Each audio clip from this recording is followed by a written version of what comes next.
It's Kenny Andres here presenting you the 2020 Reef Bowl 6 between the Rockhampton Wolverines taking on the Cairns Falcons.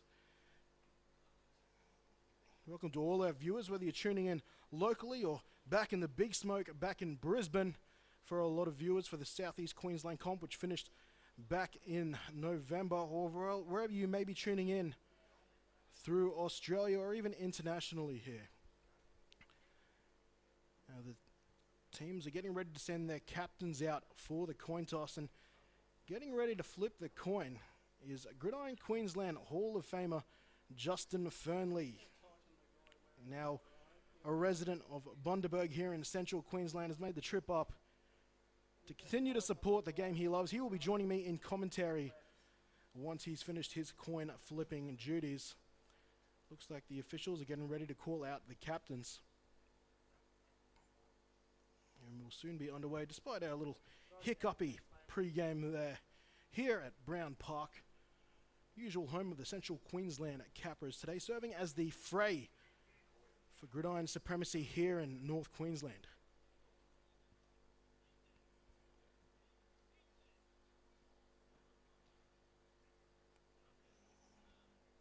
For those who might be tuning in to North Queensland football for the first time, this is the grand final between these two teams dressed in yellow and black. You'll have the brand new Rockhampton Wolverines here looking for a championship in their first year, and Cairns on the other end of the spectrum, they're looking to finally jump the hurdle and lift that trophy after competing in the last 5 Reef Bowls. And the captains are out now. Centre field there, Brian Balsamo is our white hat referee, the main man with the whistle today, and he will be laying down the law to these two teams and deciding how this game will start. I see some of the captains out there for Rockhampton. Ben Stokes is a name I will be calling a lot today. He is the starting quarterback and number 12 for the Wolverines. Spy on the other side there. Clark, the linebacker, in 52. He will have a very busy day against this vaunted running attack from the Cairns Falcons, which features Jake Lumen, the hard-running fullback from up north.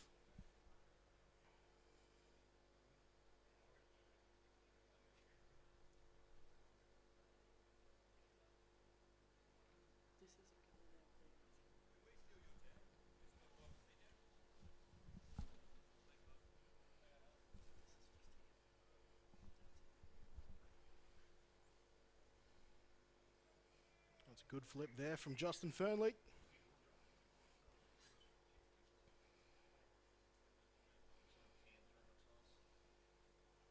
Cairns, I believe, has won the toss. No?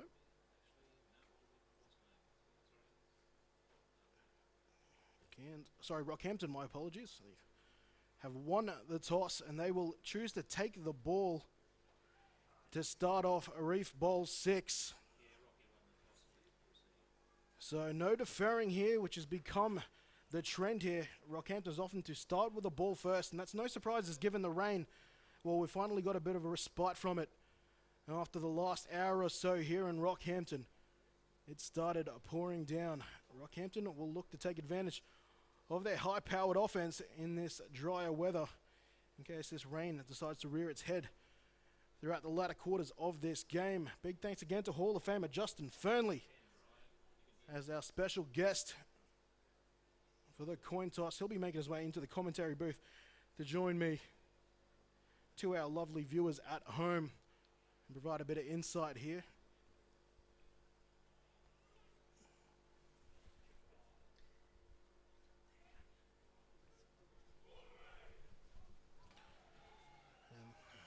Final breaks now. 2 head coaches involved today, Jim Garcia and Matthew Borich. Both spoke heavily about getting their teams into the right mindset today.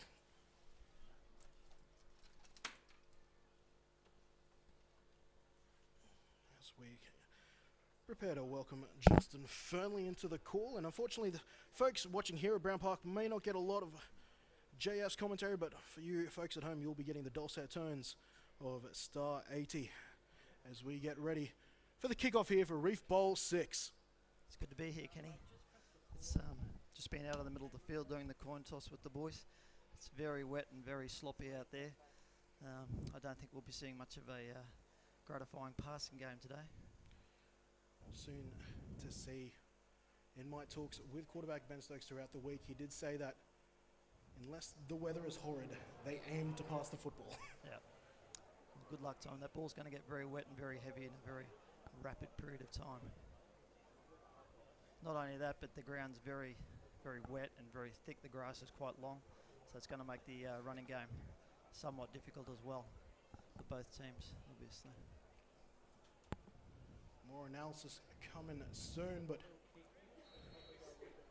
getting ready to kick off there is number 42, Jake Lumen, and back deep to return, Andrew Speedy Smurf Kaepernick as their primary returner. Ball is sent back deep. This will not go to the Smurf. It'll actually be in the hands of Sam Hooper, who gets taken down at the 16. And that's where Rockhampton will set up shop here to start this grand final championship. We are coming to you live from Brown Park, the Rockhampton Leagues Club here in Rockhampton, Central Queensland. Kenny Andres, Justin Fernley talking you through the game. A little too much bouncing around there from the return guy on that one.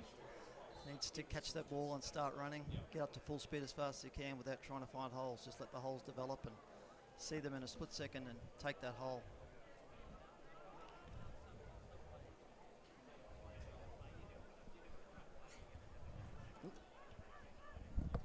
All right, on first down, it's an awkward snap. Stokes does manage to pull it back in. They're looking for a screen there, and that's in number 32. That is Bradley Richards.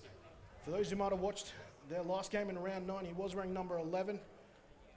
Has since had a jersey change to number 32. And it looks like we will be bringing in Justin Fernley to our stadium call now, so it looks like nobody will be missing out on the inside here from JF. It's like a little attempted screen, little bubble out to the right-hand side of the offensive line. Didn't quite achieve what they wanted to, losing 5 yards on that play. We get second 15, 16. Bit of a hole here already for Rockhampton early in the game. And they're going with the end around here. Taking that forward, I think, is Kaepernick. It is Kaepernick indeed. Down the left-hand sideline. He's got some pace, but taken down by the ankles inside Falcons territory. An explosive return here after an awkward start on first down. Nice selection of play there from the Wolverines this early in the game. Defense are going to jump on anything they see straight away. Lose a little bit of discipline in doing so. And they left that backside wide open for the reverse. Nothing that this Cairns Falcons team hasn't seen either live or on tape before. That is some bread and butter there for the man they nickname Speedy Smurf. Sets up a 1st and 10. With a fresh set here inside Falcons territory. Ball looks to be on the Falcons 40, and we will have our first flag for the day.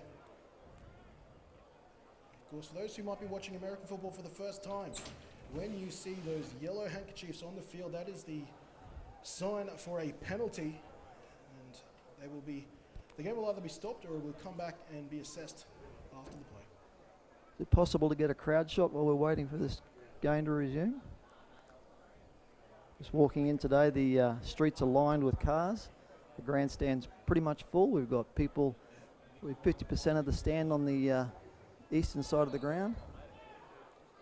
The people of Rockhampton have certainly came out in support of American football today. Ben Stokes on a roll out here on first down, loads and throws. Underneath it, he has a target, but the ball hits the turf. That'll be incomplete there on first down. Seeing our first evidence there of the difficulty they're going to have tonight with the rain that we've had earlier. It's been raining steadily here probably for the last hour leading up to the game, making everything very slick Ball not coming out of Ben Stokes' hand as well as he would have liked, and then the receiver having a bit of trouble making that catch in the wet. Going deep early. Rockhampton coming into this game with the best passing attack in the North Queensland competition, and that's with or without Ben Stokes. We actually have an interview with the two head coaches we will come to at some point throughout this game. That's Richards. No, play action pass. Stokes again looking for his underneath receiver there to his tight end in Cale Oxenham, and that's off the fingertips. And speaking of fingertips, he might have had a bit of trouble there. Apparently, a couple of weeks ago, coming off a very, very serious fingertip injury. Ooh. Don't know if that had anything to do with that drop just then. Yeah, I think the Wolverines might be a better place now just to settle things down a little bit, put the ball back on the ground, bang it up the middle a bit just to tie the Falcons' big men out a little bit in the wet. As far as the running games go, this Rockhampton offense relies very much on the zone running scheme, which requires some usually quicker, agile backs. It is the same base scheme that he used at the Bayside Ravens when he was playing quarterback there. Here we are on third down, and Stokes looks right, but then comes back to the left for the Smurf! Andrew Kaepernick with a big grab, and he will be stopped a yard short of the end zone. And Ben Stokes making a liar of me. He does want to run it. No glory in the running game for Ben. There's only been 3 games that North Queensland has been able to see of Ben Stokes in a Wolverines uniform this year. One of those was the debut game for Rockhampton, where they beat their opponent today 74-6. I think that was the only game he's played quarterback. Is that right, Kenny? No, he's played all 3 at QB. I saw one of their game films and he wasn't playing QB in that game. I think that was an away game. Yeah, no, he's hasn't always been able to play due to his duties in the medical field, but when he has, he's certainly lit the place on fire. On the attack now, 1 yard or maybe 2 yards away from striking first blood here. Another high snap for Stokes. He has to roll to his right, gets it out of there, and we've got a touchdown! No, maybe not. They might be calling it out of bounds. They might be calling it out of bounds. It might have got the team excited there. Apologies, crowd saw the arms go up, and flags are down, however. Multiple flags on the field. See if we, for those watching at home, see if we can't get the replay up there to see what happened. I was talking to the Falcons quarterback before the game. We had a bit of a rendezvous at the local Subway Emporium. He was very confident in his Falcons defense to get the job done against the Wolverines. So far, that's not proving the case. He's a little bit concerned about his receiving core. Apparently, they're quite young and inexperienced as other line. So we'll see what they can do if they get the ball very soon in one way or another. That is the case. And no, it was incomplete on that last play here, but the penalty keeps it at first down. So it's still a scoreless game for those Quarterback keeper. Keeping it through Ben Stokes, and he'll be swallowed up by that Cairns defensive front.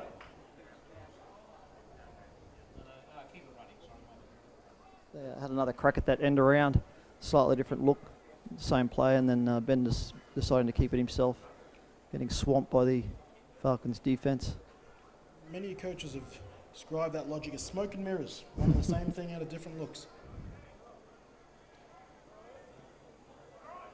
Still 0-0 here, but the Falcons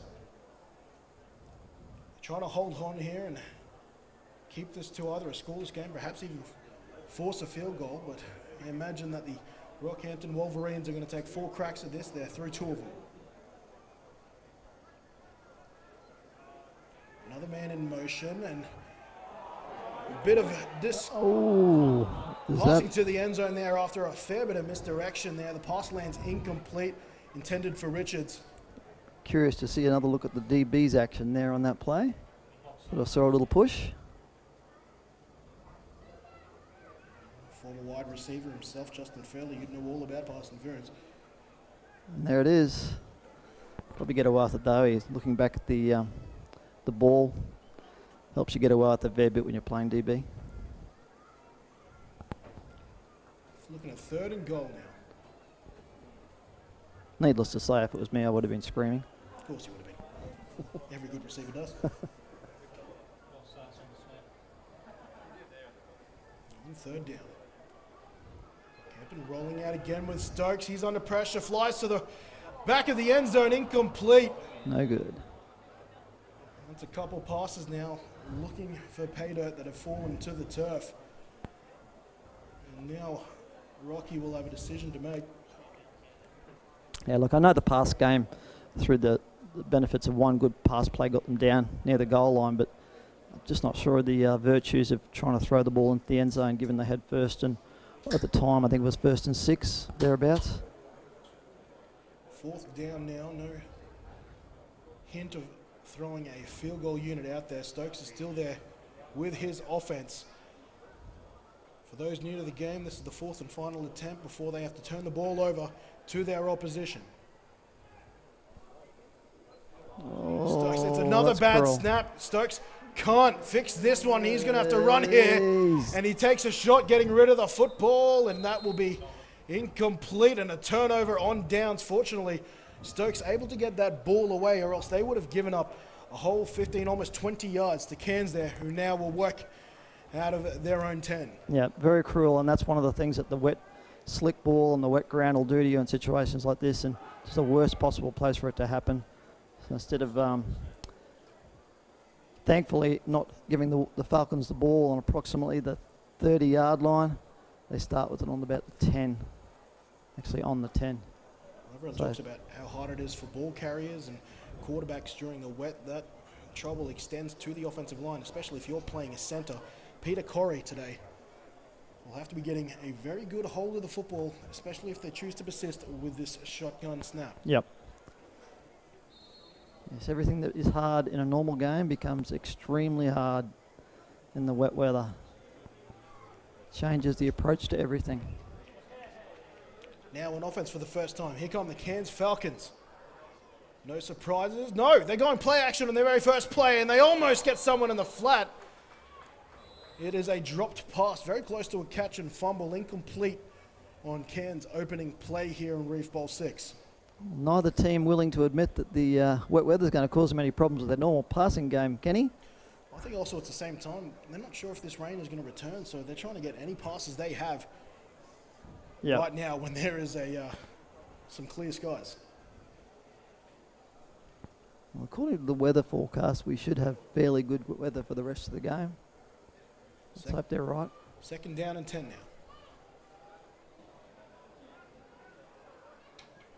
At quarterback for the Cairns Falcons is Jason Scott, the American.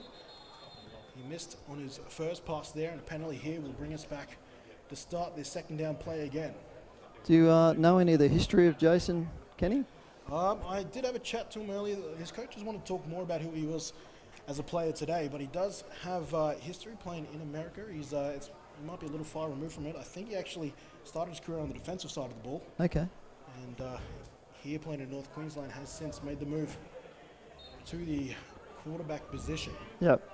And very smart guy, though, from any of the tape you watched there. Some would say, though, perhaps not quite the same sort of arm talent as some of the other quarterbacks in the North Queensland competition, but he makes up with it with his game awareness and the ability to keep his team on schedule. Second down. And another penalty here, a bit of big game nerves, I'd be suggesting. Yeah, possibly. For those that aren't aware, as we've mentioned, this game today between the Cairns Falcons and the Rockhampton Wolverines being played in Rockhampton for our live stream audience. You may not be aware that Cairns is approximately 12 hours north of Rockhampton, so the Cairns team have travelled down 12 hours to play this game today. It's the longest road trip in North Queensland, isn't it? Cairns to Rockhampton. It is, yes. Didn't get the numbers for the last two. So it is quite the effort, and we do hear the struggles in the Southeast Queensland competition of going coast to coast, and a 3-hour trek that is. Yep. It is literally It's not a even walk in the half park. of the journey these men here from the far north in Cairns have made for this championship opportunity. Here, and I think this give might be to I have let no me know idea. they've gone play action pass again, and forgive us if we are a little late on the uptake here. We are a little on a weird angle. calling the action for you, but that was an incomplete pass, and this is going to bring... No, I think that was No, complete. that was They got a few yards out of that, Kenny. Not quite sure what happened in the backfield. It looks like the quarterback lost the ball for a moment. Idea of the numbers on the last two penalties?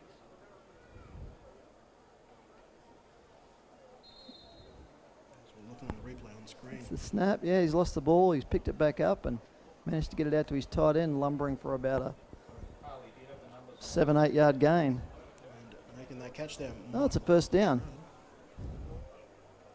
And forgive me, it wasn't actually, I got the wrong tight end earlier there, talking about my fingertip analogy there. I said it was the Yeah, I thought- Wolverines tight end. It's actually Michael Trad. Didn't think that was a first down, so it's a third down. Third and about 2.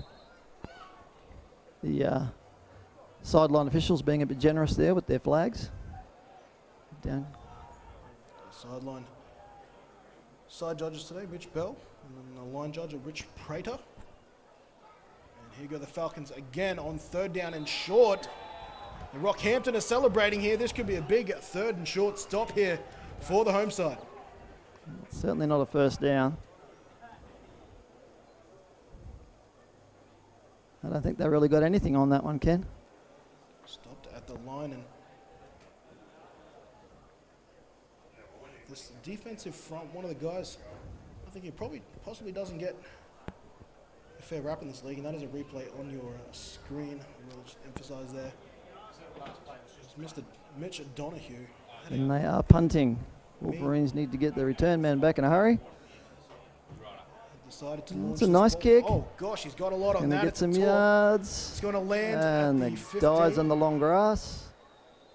And down by a very enthusiastic Falcons offensive player.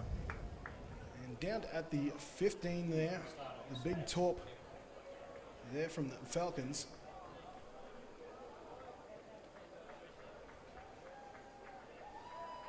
Probably missing out on another 5 to 10 yards of the ball rolling in the normal conditions, but in the wet ground, the ball pulling up very quickly. At the same time, that can be a punter's best friend sometimes with some of those Down near the punts goal there. line, yeah. Try to pull up and not roll into the end zone. So both teams unable to pick up points on their opening possessions. Wolverines starting from basically the same spot they started their first series. If they'll throw that little end around in again. Get their bonus 40-yard gain. As for time, which I'm aware doesn't show up on your screens at home, but we are just a few ticks over 6 minutes left in the first quarter. First down and 10. Wolverines back in action. Stokes play action to nobody. Has to evade the rush. He does so. Gets a ball deep to Kaepernick. Good And Speedy catch. Smurf has got it. No, he He's doesn't. He dropped it. loses it. Looked beautiful until he turned around. That would have been another big play there to number 13, Kaepernick. A nice play, Kenny. Nice work from the QB, Ben Stokes, avoiding 2 certain Falcons defenders. Unleashing the ball downfield on a nice pass into the arms of the receiver, but just couldn't make the catch. Look at the replay there. You look just looking at its Hey, pause there. That yeah. looks like it's He's got it. good for all money. And And then, whoop, I was thinking touchdown, bar of soap popped out. puts it down. Game ball sponsored by Johnson & Johnson today.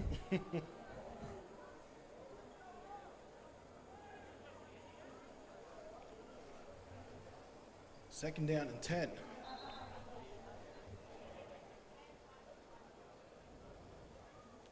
Back to live action now. Apparently the Wolverine centre not feeling confident with the pistol or shotgun formation. So it's not unusual for him to go under center, and this Here we time go. they'll hand the ball off for the first time today to a running back. And I think that is Richards, who is getting the start today. There was talks of possibly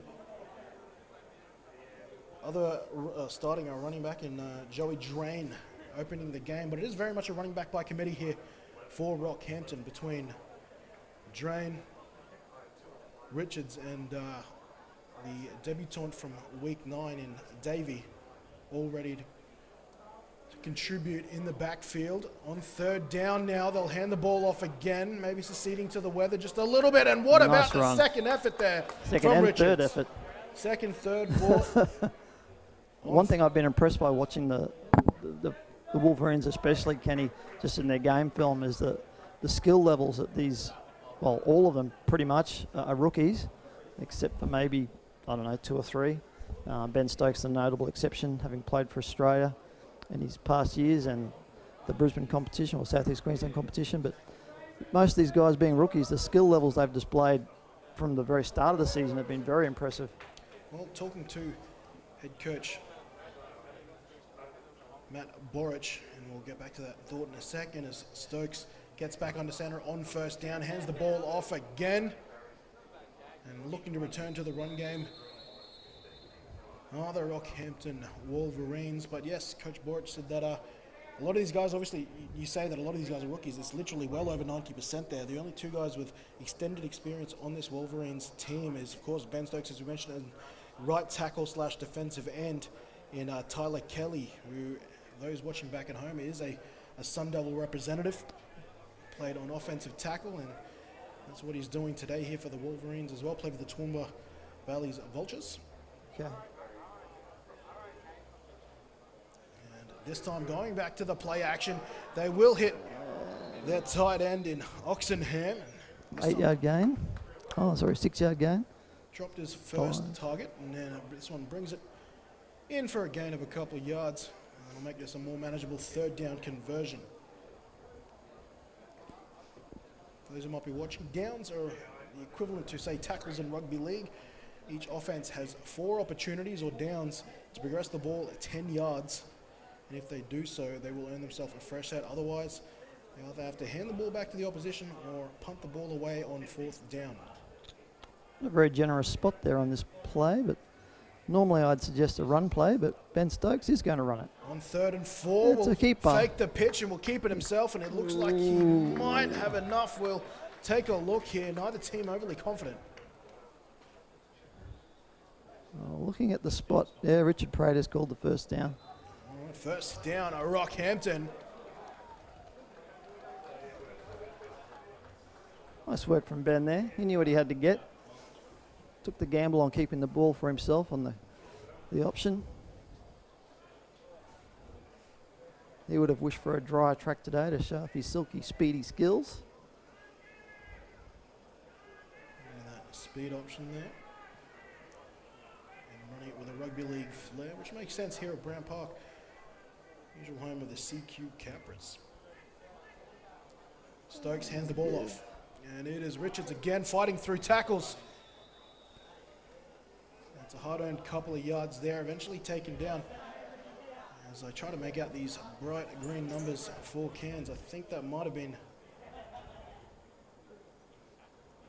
Kieran Daly playing some Yeah, defense it looks like there. they might have been running short on green ink when they did those jerseys, Kenny.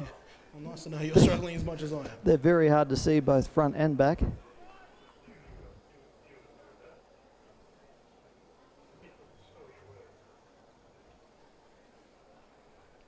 Stokes with another fake to his back as he gets it to Oxenham again, who's got plenty of room to move. Lowers the shoulder, and we'll have to see where the spot is marked here. He might be an inch or so short. Nevertheless, a great gain there on 2nd down. Well, they're really working those screen plays. The Falcons need to get on top of that real smart and real quick. Obviously, whoever's got that assignment is missing it big time.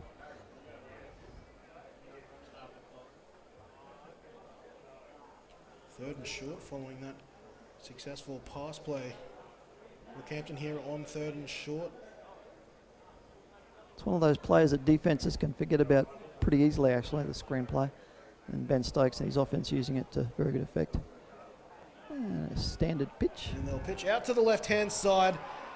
Richards again looking for some blockers, uses his speed, gets out of bounds, and that's well and truly a first down here for the Rockhampton or Wolverines. Sort of get the feeling that the Wolverines are just going to burst this open very soon, Kenny. One of these plays is going to go the distance. Well, they got down to literally the 1 in their opening possession before being turned back. And that is a huge win for Cairns. But now, on the attack again, come the Rockingham Vipers, the Rockhampton Wolverines. The offensive penalty, blocking below the waist. They'll send them back 10 yards. And you just heard it there from Yeah, just in front third of and me. 11. That was a penalty against Rockhampton, I believe. Legal block below the waist. Spot foul, so third and 9.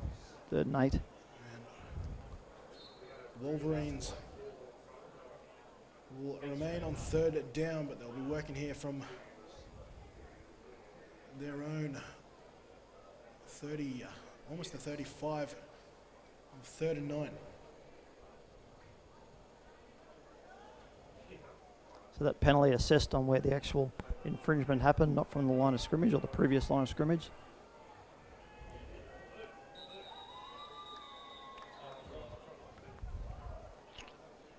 So possibly a delay of game.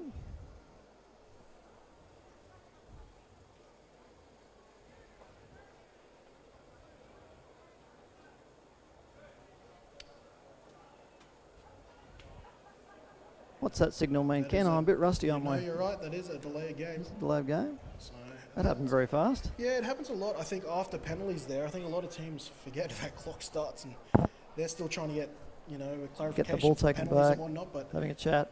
yeah, the game clock, or the play clock, I should say, doesn't stop there. It continues to run, and sometimes they mosey on back to the line. We saw it in the Sun Bowl. Okay. Both teams having to deal with that and getting penalised a lot. But back to Ooh, third and long. he's in Stokes under trouble. There pressure. it Stokes goes. loses the That was ball. a fumble. Falcons get on it. That is a big forced fumble there, coming Big off the play. edge. Number 36, Henry Burns. His name was circled for anyone who had watched any North Queensland football before. No surprises here. He is coming up. That is Getting a the takeaway. huge play. Huge. Ben did not see that coming. The defensive end coming from what would be regarded as his non-blind side, but because he was rolling to the left, it became very much a blind side. Nice work to make the play and knock the ball loose. There's the standout left outside, a linebacker / safety, depending on the formation. Okay. Henry Burns. I was speaking to Coach Borich about him, and he goes, he's a guy that I would take on my defense any day. Now, he's certainly got good speed. I mean, Ben's no slouch, and he was rolling out, so he wasn't at full speed, but geez, he got there in a hurry. Had the awareness to get the arm over and swat that ball away. Now he's presented his offense with an opportunity here with great field position to be the first in the board here in Reef Bowl 6. Jason Scott brings his offense back on the field. Jake Lumen lining up back to protect his quarterback. They're going to get Scott moving forward, and he picks up a good chunky yardage there, probably 5 by the end of the run. Nice game from a player that obviously broke down. I don't think that was his intent to pick up a 4-yard gain on the ground, but it worked out quite nicely. They keep doing that, they'll be in the end zone. Head coach, Coach Garcia, said that his running game is something he feels Scott hasn't taken advantage enough of in this 2019-2020 season. Yep. And would love him to use it more. Well, this is the place to do it. Yes, sir. Second down and a long 5 ahead here for the Cairns Falcons. They're in the I formation. Some would say their base formation here. 2 backs in the backfield, and they're going to hand it off to Coakley. Coakley's looks like dancing the around with Falcons that have football. got it. And the Falcons have jumped back on it. That was almost disaster here for the visitors. Offensive line coming back to get that one, I think, or is it a running back? Used a lot of Jake Lumen there. That time's had a Coakley. As we get the end of the quarter after that play here, so both sides will swap ends. But I think I still see a flag down here at the Rockhampton 17, so that still needs to be assessed as well.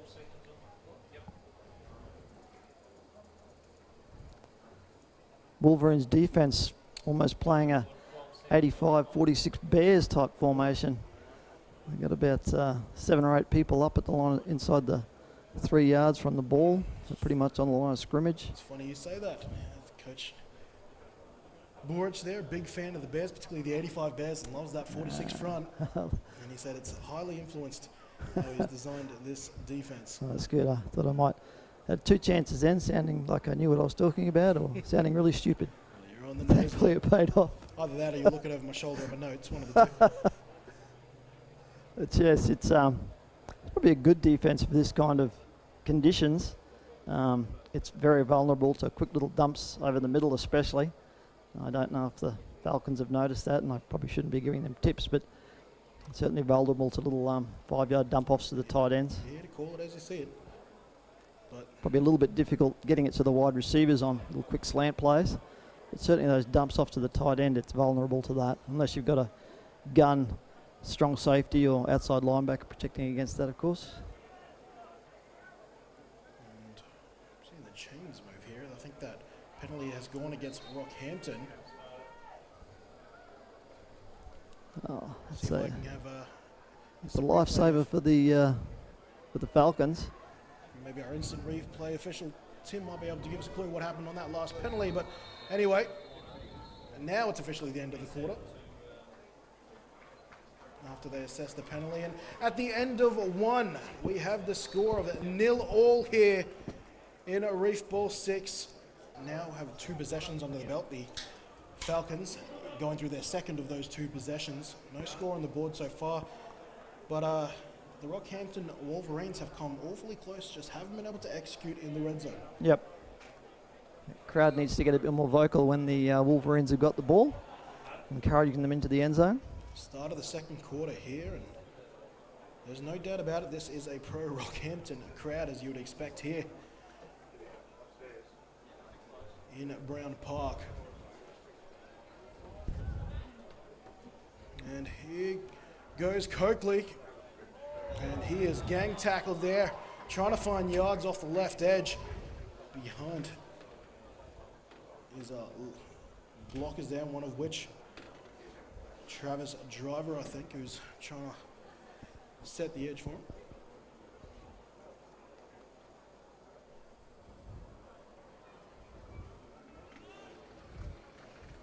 Second down and double sticks.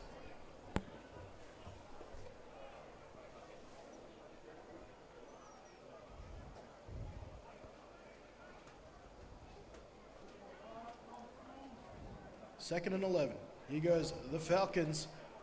They will pass here on second down. Scott has someone in the end zone. It's Trad, I Nice think. catch. And we have got a touchdown here.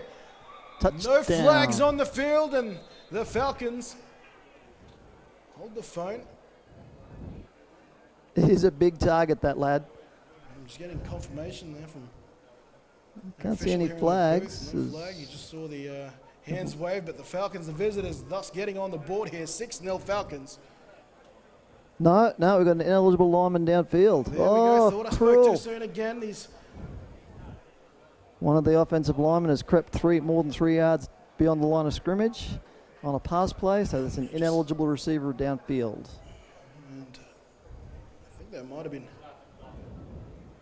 it was Michael Trad, the target, who caught it on the tip there, but unfortunately one of the blocking linemen, for those watching for possibly the first time, went too far downfield on a pass play, therefore nullifying that touchdown play and also sending his offense backwards. So that's twice now I've got the crowd excited for no reason. Good pickup by the officials, though. It's one that's often overlooked for whatever reason, but it's a nice pickup. Happening more and more as these RPO offenses welcome themselves into the league. Scott Going to for the pass same again. play. It's And this one falls incomplete. This time trying to hit one of their wide receivers downfield. I'm going to be a little slow identifying those with these lights and post corner by the looks of it. lime green numbers.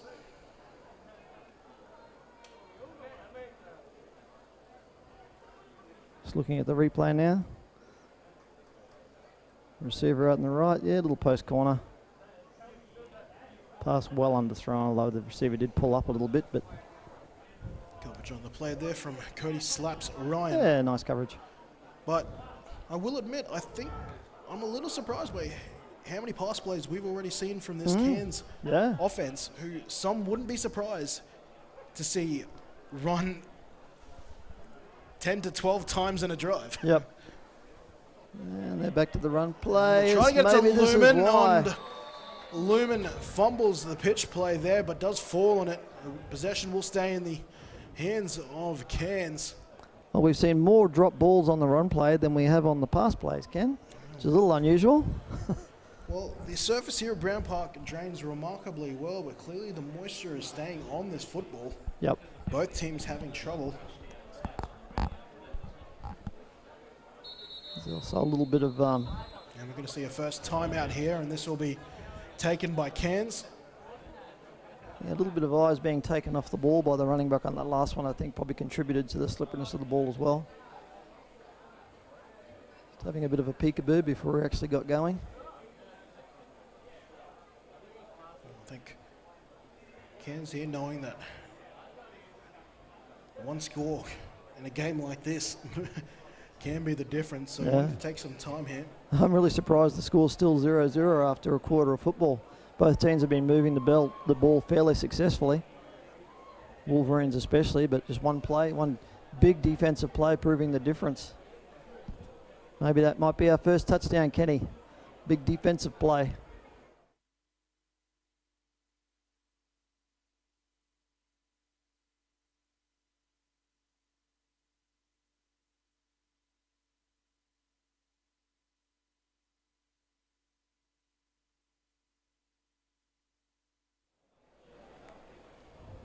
Trying to see if we make sure we get Justin Furley's call going out to the stadium. So big 4th and 22 for the Falcons here. 4th down, yep. I think it's a little ambitious for a field goal, so although they are lining up in punt formation. So the punter normally would be trying to kick the ball to the corners, get the ball maybe 1-2 yards within the end zone. 4th and forever now for the Cairns Falcons. Bit of discussion going on amongst the officials. I tell you what, this crowd has only built since kickoff here at Brown Park. Stand in front of us now packed with punters keen for a watch of the local action. It's like the GQ might think about doing a bit of a road trip next season, bring some of the Southeast Queensland teams up to Rocky to play some exhibition games. Not against it. Just a little history on the Reef Bowl as we're getting ready for what looks to be a punt here from Lumen. They will hold on there. The two teams are ready to go. The play whistled back in. And they'll try to pooch it here and just force Rockhampton to play out of some bad field position. Oh, it's a bit long. And it is a bit too long. So Rockhampton will start on their own 20-yard line. I thought a kick to the corner might have been a That ball traveling slightly better idea. traveling into the end zone there, and if that happens on a punt play here in American football, it means the other team, they get awarded what's called a touchback. And that means they will get the ball at their own 20-yard line.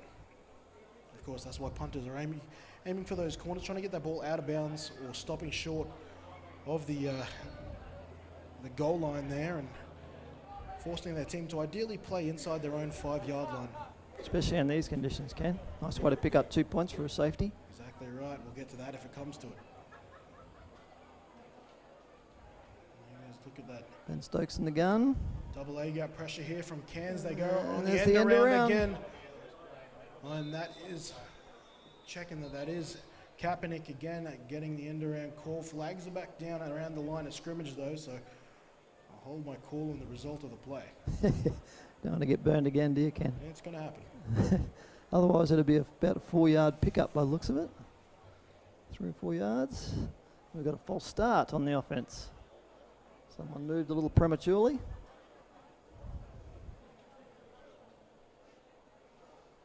At the moment, the Wolverines offense are their own worst enemy.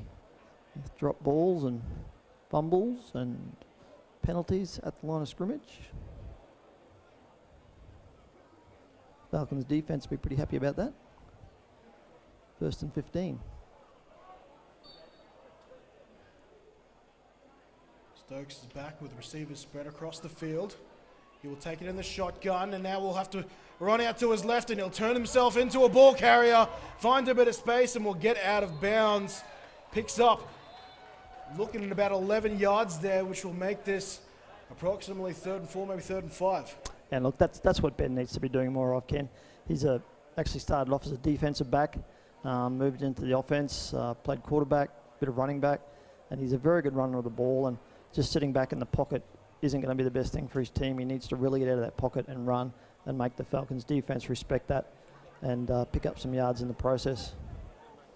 Easy pick up there of, what was it, 12 yards on that run.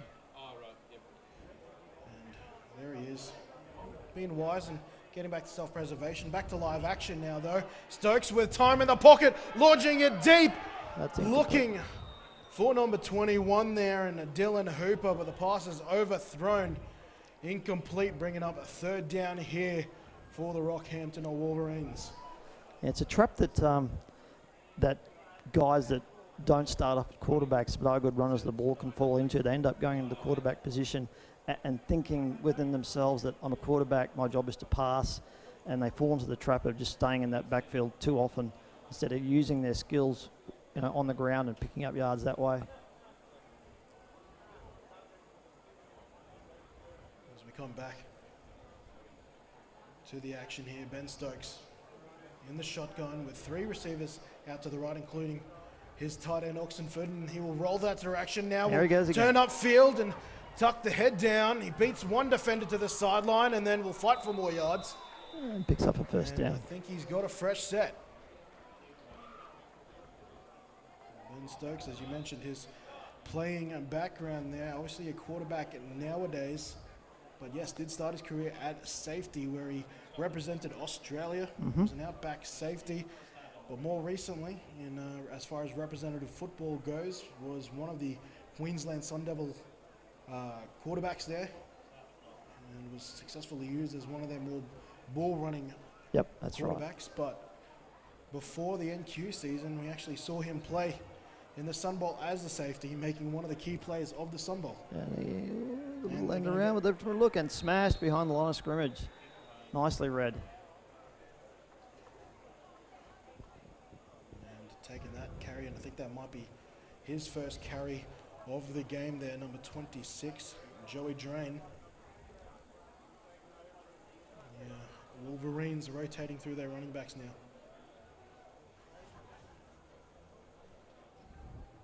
Yeah, all these boys are going to have to get the thought in their mind that not try too much stepping out there on that very wet, long grass. Just keep the ball north-south. Over the head of Stokes again, but he brings it back in. Nice Driving ball. a pass underneath there. I think he was down. He will be down. Both these players need to be smart here, and this is where a bit of inexperience almost came to the forefront there. Once any part of a ball carrier's body other than the soles of their feet and the palms of their hands hit the turf, they are considered down and tackled. So I think that was there to Sam Hooper. And you can see as soon as he catches the ball and his knee hits the turf here, he's considered a tackled ball carrier. Yeah, and that's without contact by the defense, as opposed to the NFL. Some of our live streamers watching might have seen in the NFL players going to ground and getting up and running again because they haven't been touched. Whereas in the rules we play under. One back in the backfield with Stokes. They go speed option out to the right. Pitches it to his tailback. I think that's Drain again, but he is met very quickly.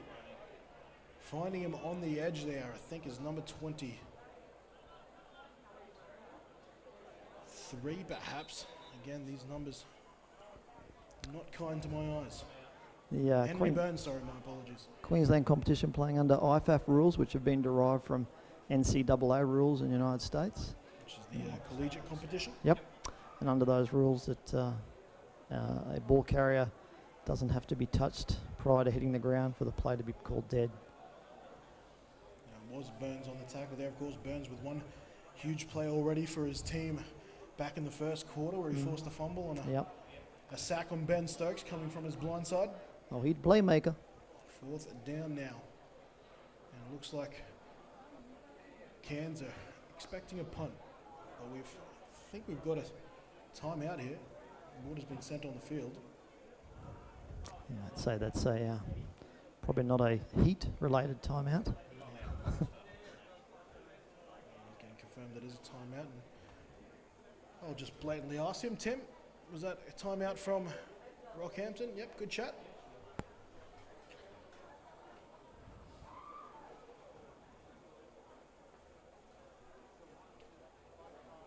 And just to bring us up to speed as the two teams come back from the timeout. 6 Reef bowls so far in the re-establishment of the North Queensland League, and they've all been won from the Townsville Cyclones. So today will mark only the second ever Reef Bowl champion. The Cyclones taking the unfamiliar seat at home, watching the live stream today of the North Queensland Bowl game. 4th down here, and they're going to try and sneak it forward. And I'm looking at the spot of the ball, and they've got it, and they might even have some extra penalty yards too. Yeah, look, I don't think there was too much in that. Stokes on the sneak. He only needed 2 yards there. Really poor defense by the Falcons there. They've taken a big bite and forgotten about the guy with the actual ball. It was on replay. Got A on the big centre. hole up the middle. Middle linebacker hasn't read it. Yeah, I don't think that's... Yes, that's not a penalty. There wasn't much else the defender could do there. And yeah, sometimes officials, you need a... You know, a lot of people are hesitant about a lot of those calls there, especially because, you know, in the sport, the quarterbacks are being looked after now. Yep. But at that point, he's a ball carrier. Yeah, if he's going to, decide to be a running back and try to pick up hard yards down the middle, well, that's where you're going to get hurt. Potentially get hurt doing the hard yards up the middle, and he's hit the deck, and the poor old defensive guy, he had no time to pull up, and there's going to be contact. It looks like they've waved it off, which is good. There's Peter Corey there, you can see at the top of that huddle there, number 54, just behind 59 there, and I was just trying to pay close attention to his hands here. And I've been part of teams in the past who've been plagued by the rain, as we're getting the call here from the official that is No, they have. Jeez. against the Cairns Falcons for unnecessary roughness. So that'll be another 15 yards here for the Wolverines. As much as I hate being controversial, Ken, can't say I agree with that one. Anyway, Well, move on. the officials have deemed that as a late, believing that the defender could have pulled out of that. That's ultimately where the call comes from. 1st down and 10. They will pitch it back to Stokes after, and he had an open receiver there. They tried to suggest they were going back to some sort of end-around action, tried to find an open drain there, but the pass doesn't find him. Yeah, badly underthrown by Ben. That tailback coming out of the backfield down the sideline was wide open. And Josiah Drain was actually behind the mic in the last Wolverines. A game there, took a game off there, and they rotated through some of the more inexperienced guys, and he was actually behind the microphone giving the ground announcing. Yeah, Ben will be really disappointed by that. That was a design play. That he was the number 1 receiver on that play, and Ben's just underthrown it badly. 2nd down and 10. Stokes with Drain, but he will use him to fake, and now he's under pressure, trying to buy himself a bit more time, and he'll just have to turn it upfield. Oh, that and could be a another late flag, hit. Yep. which will definitely be a late hit. Yeah, And that's pretty 2 happy with that times one. now that Ben Stokes has been victim of some unnecessary roughness. Yep. No debate about that one. It was well and truly late and Okay. unnecessary. Ken sending a message here, Ben Yeah. Stokes, that he is never safe. Wolverines line starting to break down a little bit, letting people through. Breaking through there. He's out of bounds there, and yeah, didn't need to go through with that. Steve Dommershausen there getting the pressure earlier.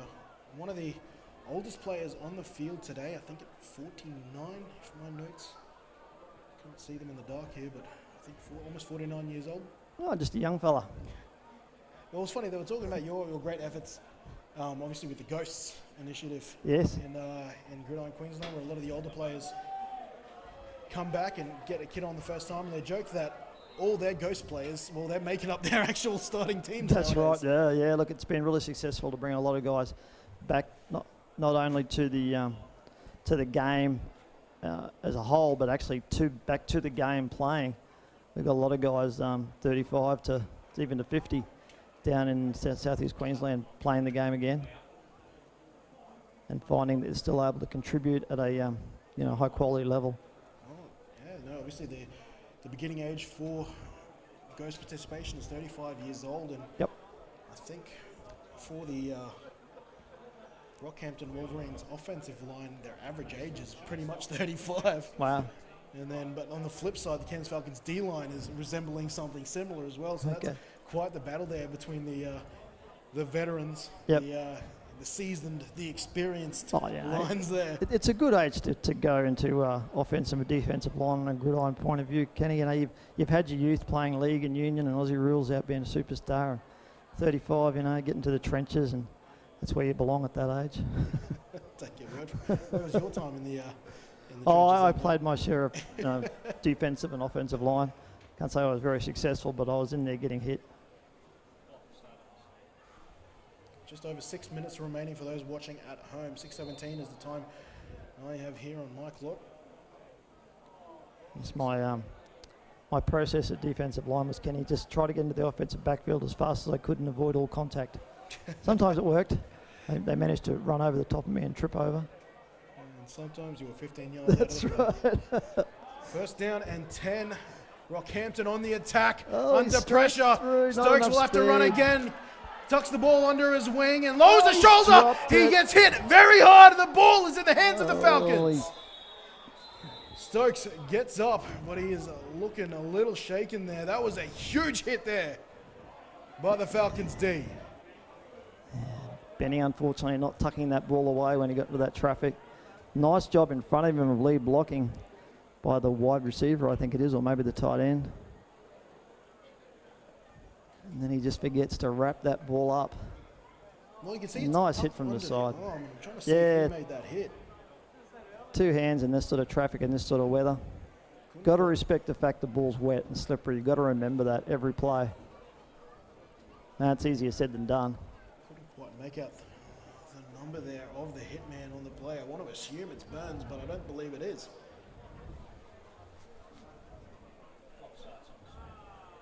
There it is there. Find Just out. It's one of the big men. Just popped out once again like the proverbial bar of soap. One of them. Nice pickup by the Falcons on that. It was not 36 again, I think it was. Yeah, I think he wasn't doing the hitting that time. He was doing the collecting. And I tell you what, Cairns laying some of the biggest hits I've seen here over the last 12 months in this sport. First down and 10 now. Falcons again keeping this scoreboard That's at complete. zeros. Pass complete there for the Falcons. And that'll be close to a 7-yard gain. And this is the point, especially this part of the field, the Wolverines really need to be getting in there every tackle and trying to strip that ball.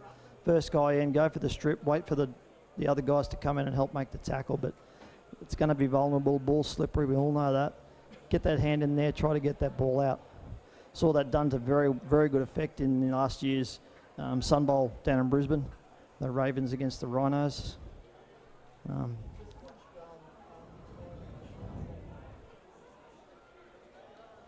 Second down now. And just shy of maybe pass to the long tight end. 3 here, and there's a flag thrown down, and as is quarterback Jason Scott. Flags on the play there. I think that was Donahue getting in the backfield. There's no protection there for the Falcons QB. Tight end was out there wide open, screaming for the ball. No one picked him up at all. I think number 6 came out late, but it's the previous play.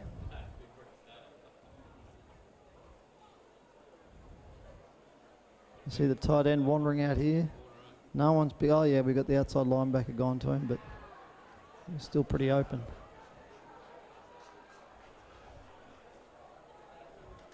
Third down and long now following that sack. Penalty decline there by the Wolverines.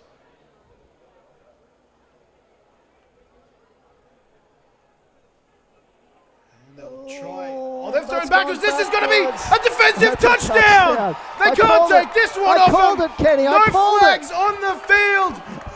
And that was a backward pass there from Scott and into the waiting arms there of one of the big men. I'm not sure if it was. I think it might have been a forward pass, but that's ended up being deflected backwards. But he's caught it on the full, so it's Regardless. actually a complete pass. Yeah, whether it's an intercept or a fumble recovery, this Wolverines defense gets them on the There's board. the forward pass. And it is Donahue scooping that ball into the breadbasket. Well, I called it, Kenny. I called it 10 minutes ago. Yes, you did. the prophet, Justin Furley. And it was a backward pass. We're getting the confirmation. Whether he tucked it or not, that was going to be a touchdown. Nice catch anyway. Just to, he's a crowd pleaser, that's for sure.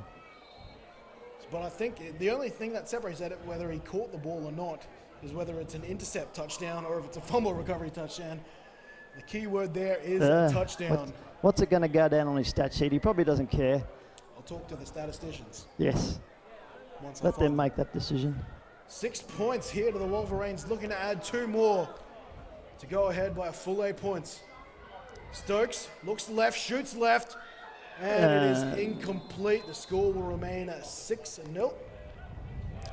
And for those who might be a bit confused there for the post-touchdown practice there, you have the option of kicking the ball through the uprights for 1 point, but most teams that you'll find in Gridiron Queensland and in Gridiron North Queensland, they will opt to go for the 2-point conversion, which means lining back up from 2 yards out and trying to score another touchdown, which instead would award you 2 points.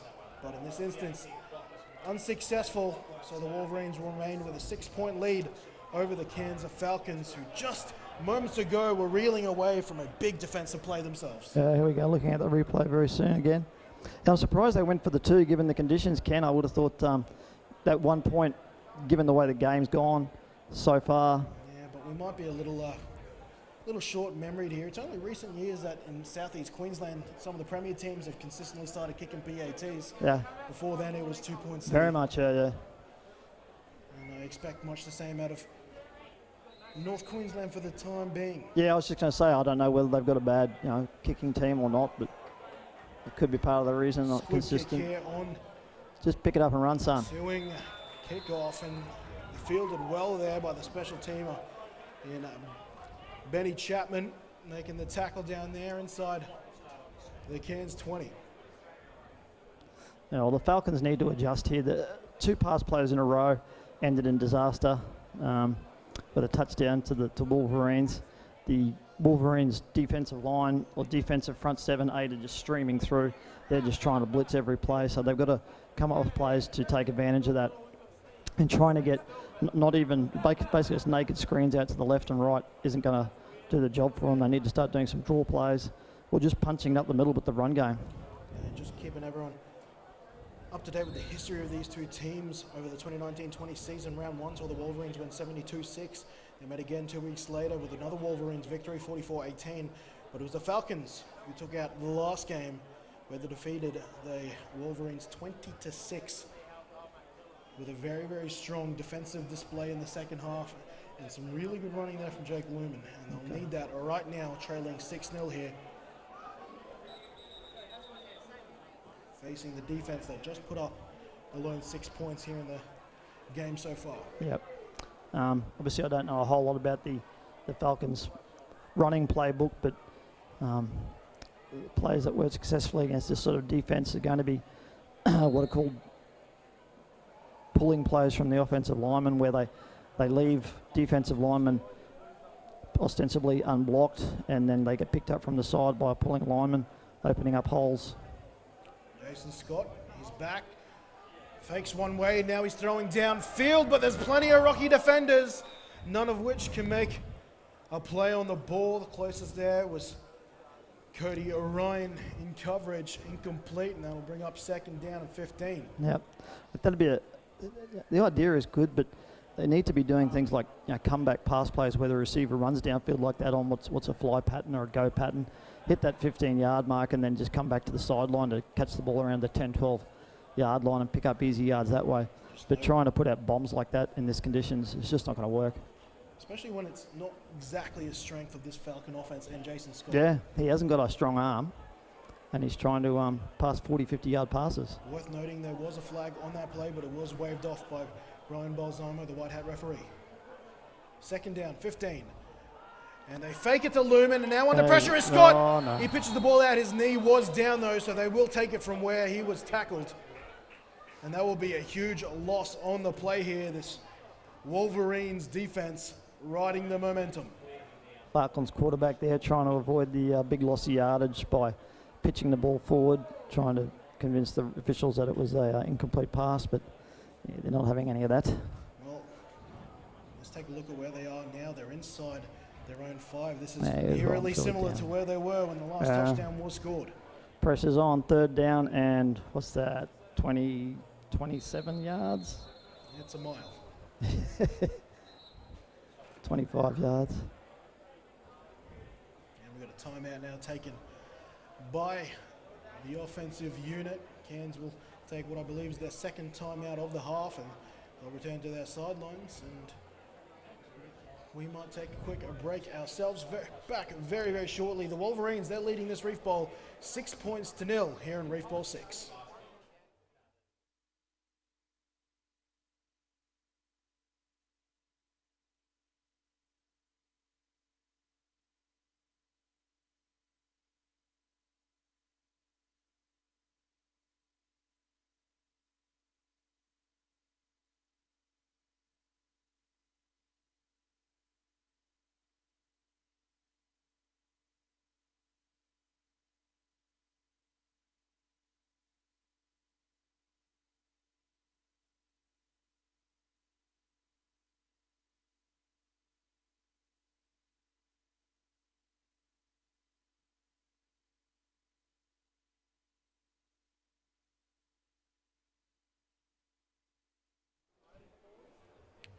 Back from the timeout, and a big long chat here from Cairns. Not a whole lot of plays in the playbook for 3rd and this long, especially when you are not exactly a vertically talented team. 3rd and 27, I'd just be happy to do a fake punt, get the ball down there with no one to return it, and get what yards you can. And they will hand this off to Lumen. And Lumen's trying to fight with the Rockhampton defenders. He breaks one tackle, breaks another. He is still shaking yellow jerseys. And he's still breaking through, but he's lost the ball. He's made one effort too many, and Rockhampton have got the ball back inside Cairns territory. What a run. What a run before that unfortunate end. Showed tremendous grit there, He's did picked up Lumen. how many? 10 yards and beaten about 30 tackles. An unbelievable effort there from the fullback. You got 1, 2, 3, 4, 5, 6. No, he's lost the ball there. Marshawn Lynch-esque, but I think I spotted that might have been Robert Shalepi, who's been playing a fair bit of quarterback as the season has progressed, but it finally returns to his favorite position of inside, a linebacker. Well, he was on the way to the end zone there, Kenny, and then realized, oh, I don't have the ball. It's the worst, isn't it? Back to live action. Looking Stokes is left. back, gets a nice little curl Easy route yards, underneath there easy, to soft. Hooper of the Sam variety, and he gets a 1st down and more. Yeah, this touchdown next play, Kenny, I'm going to call it. Well, you've been right so far with your they're predictions. going to put the ball in the end zone this play. They are now at 1st and goal, which means they will have 4 cracks here to score. Stokes, he's got his eye in. No fresh sets available to them. Stokes now, after taking a tremendous hit, Yeah, he bounced back 2 well minutes from ago, that. has pulled himself together Probably fired him up a little bit. and hands this There we ball off to one of the go. running backs from Rockhampton there.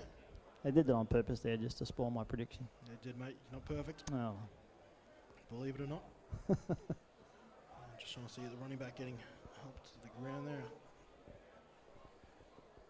big shout out to our officials today. At least, how many of these guys are from down in Brisbane? At least 3 or 4? 1, 2, 3, 4, 5, including Ted Birchall, our official, our Video NCAA ref, official. yeah. So 5 officials made their way from Brisbane for this game today. They joined me on the flight this morning around 9:30, and I believe that is Luke Davey, who's checked in now. A low Ooh, snap, but this play dribbly will snap. be blown dead. We might have a false start here.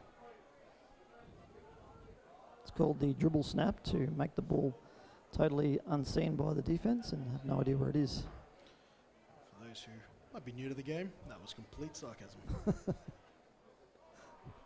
Yeah, it is false start against Rockhampton, so they'll be pushed back 5 yards. Down doesn't change though, so they'll remain on 2nd down, and neither does the to-go rate, which is goal.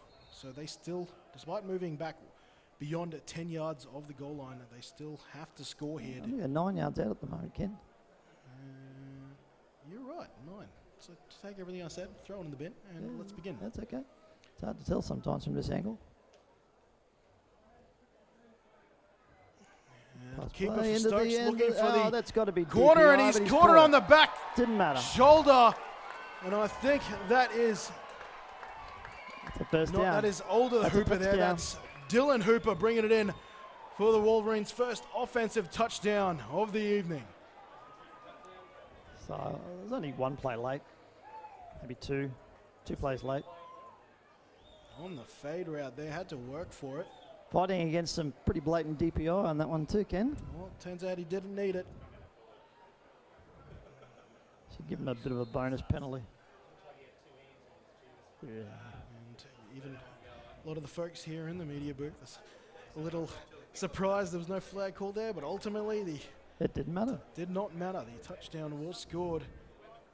And here the Wolverines are lining up for another 2-point conversion, try to make this ultimately 14. Pitch to the right. No, Nice, it'll the be end another around. inside give there to Kaepernick. Multiple flags already thrown here. Yeah. And he'll be run out of bounds. They'll be unsuccessful, but we might have another crack here depending on what these penalty flags are down for.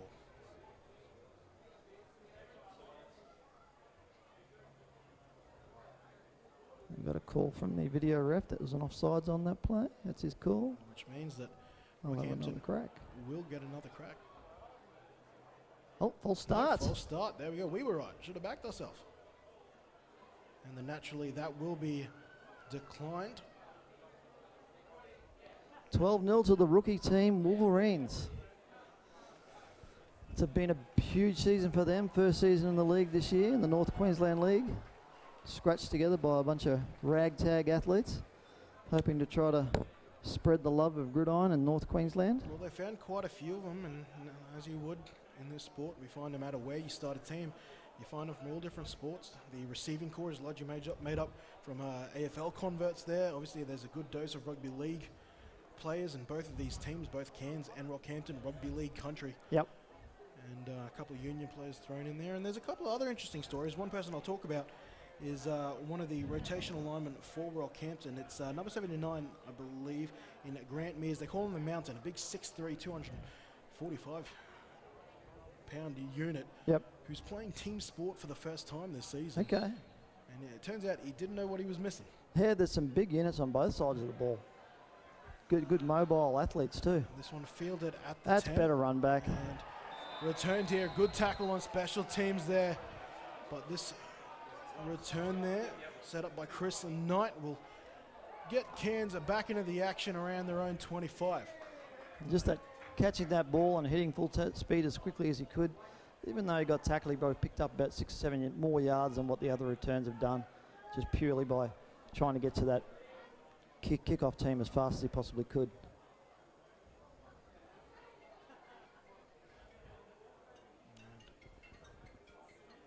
You'll see the Cairns special teams unit up in arms and patting backs of the tacklers. And 2 minutes 20 left in the half, Ken. The Falcons really would be looking to get on the scoreboard as a matter of urgency. Try to get another score. We'll score, keep the clock controlled, just get one score up and don't give the Wolverines the ball back in this half. first down and 10. Cairns back with the ball. They'll hand this to Hade Coakley, who's met by Clark. And Coakley still manages to fall forward there, and we'll get this just past the original line of scrimmage. Maybe a couple of inches.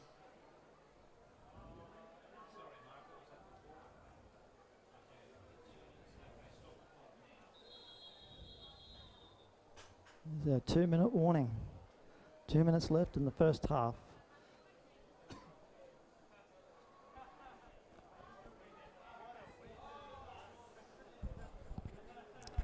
The Falcons need to really make an assessment of how they're going to try to move this ball.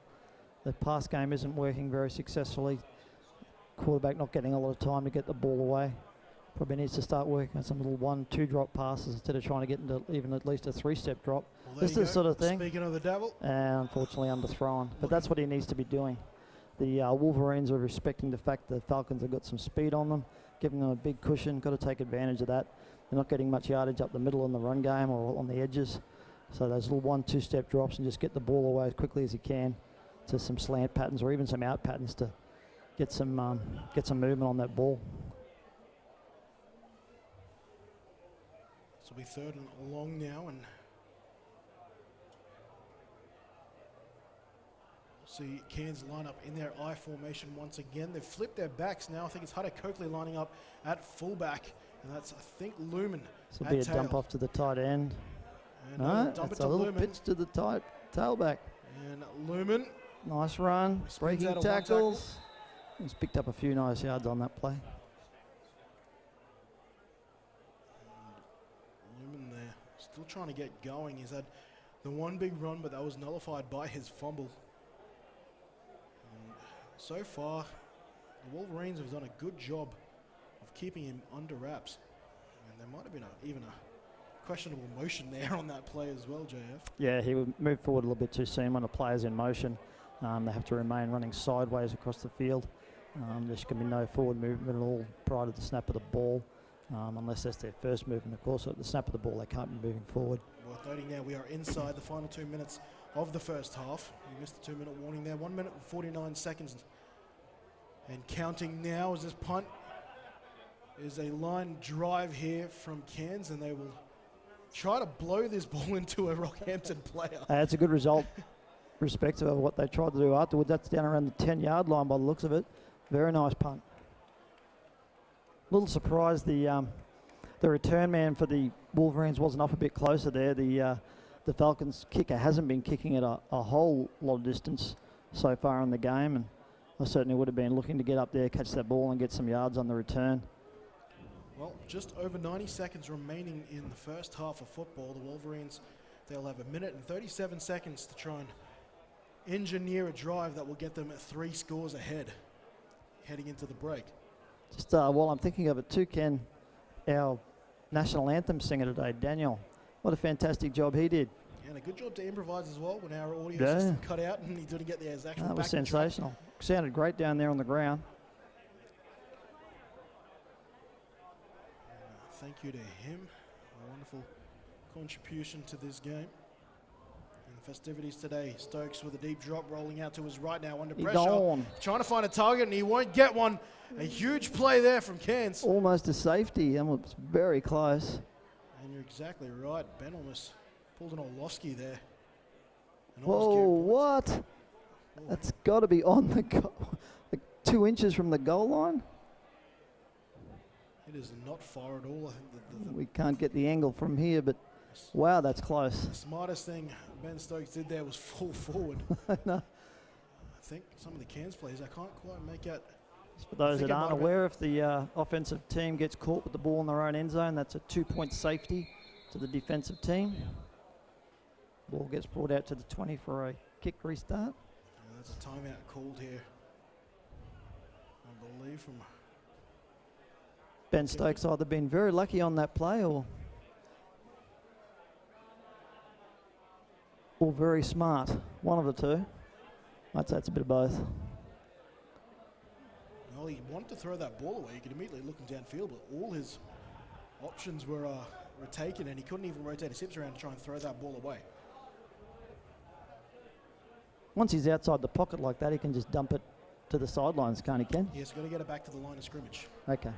So that's the issue there. If you can't get your hips around, you can get pinned for intentional grounding. Right. Probably worth noting about Ben Stokes, which was kept quiet until game time here. He is not at 100%. Left shoulder? Left shoulder Yeah. indeed, which is due for a bit of a look at in the weeks to come. And that's probably, it's obviously not his throwing shoulder, but what that means is that he can't rip that throwing arm back as hard, which means that particularly on some of these rollout passes, it is painful and very limited. Will we see a C's gone for the sneak? Still put his body on the line though. Looks like he's got the ball forward enough to avoid a safety. That's what the Falcons will be playing for at this rate. Try to keep that ball in the end zone, get the 2 points. Thing is, Could be handy later in the game. Falcons though, I think they're short of timeouts. They'll get one more snap out of this. The clock has stopped at 34 seconds. But I think the Falcons, sorry, the clock's still running. As Third down. teams are lined up. And they're in the gun. Ooh, risky. Oh, giving Ben a heart attack. Nice play. Got the ball out there. A very brave decision from Ben Stokes in this offense. That's a huge play. Obviously won't get them the yards they needed, but it did get them out of trouble here, and they will be able to, and I think that is the Falcons using their final time out of the half. Will give them an opportunity to either... I think it might have gone out of bounds anyway. Which probably wasn't the best idea, but we have got receivers playing the game for the first time here. When you're inside... Wouldn't have made any difference though if they got one timeout. They're not going to be able to use it anyway. The final... Unless it's a very, very quick play. 2 minutes that, running out of the bounds does stop the clock. I don't know if you saw that snap then, Ken, but it was fingertip stuff from Ben up over his head. A little late here. I'm trying to look at, just due to the difficulty of the numbers, I'm trying to look at our screen here, but I'm working on a little bit of a delay. So JF's watching live, I'm watching the screen. That's why Justin there is seeing the action a little faster than I am. Back to live action now, though. Fourth down and 2 to go, and he's punted it. Keep it in bounds. For now, it's going to run out. Oh, no. They might get one play. Will be downed, and it looks like that will be half-time. So it didn't go out of bounds. Here, and that will take it to a close. Brian Balsamo will hold this ball above their head. Half-time here in a Reef Bowl 6 from Brown Park. The Wolverines, they lead the Falcons at 12 points to 0 as we head to our half-time break. Kenny Andres, Justin Fernley here for Gridiron North Queensland. We're going to take a break for half-time too. We'll try to pop up a couple of interviews for those watching at home with our 2 head coaches through this half-time break. But for now, stay tuned. Falcons, they'll be chasing 12 points here in the second half of Reef Bowl 6. I'll be back.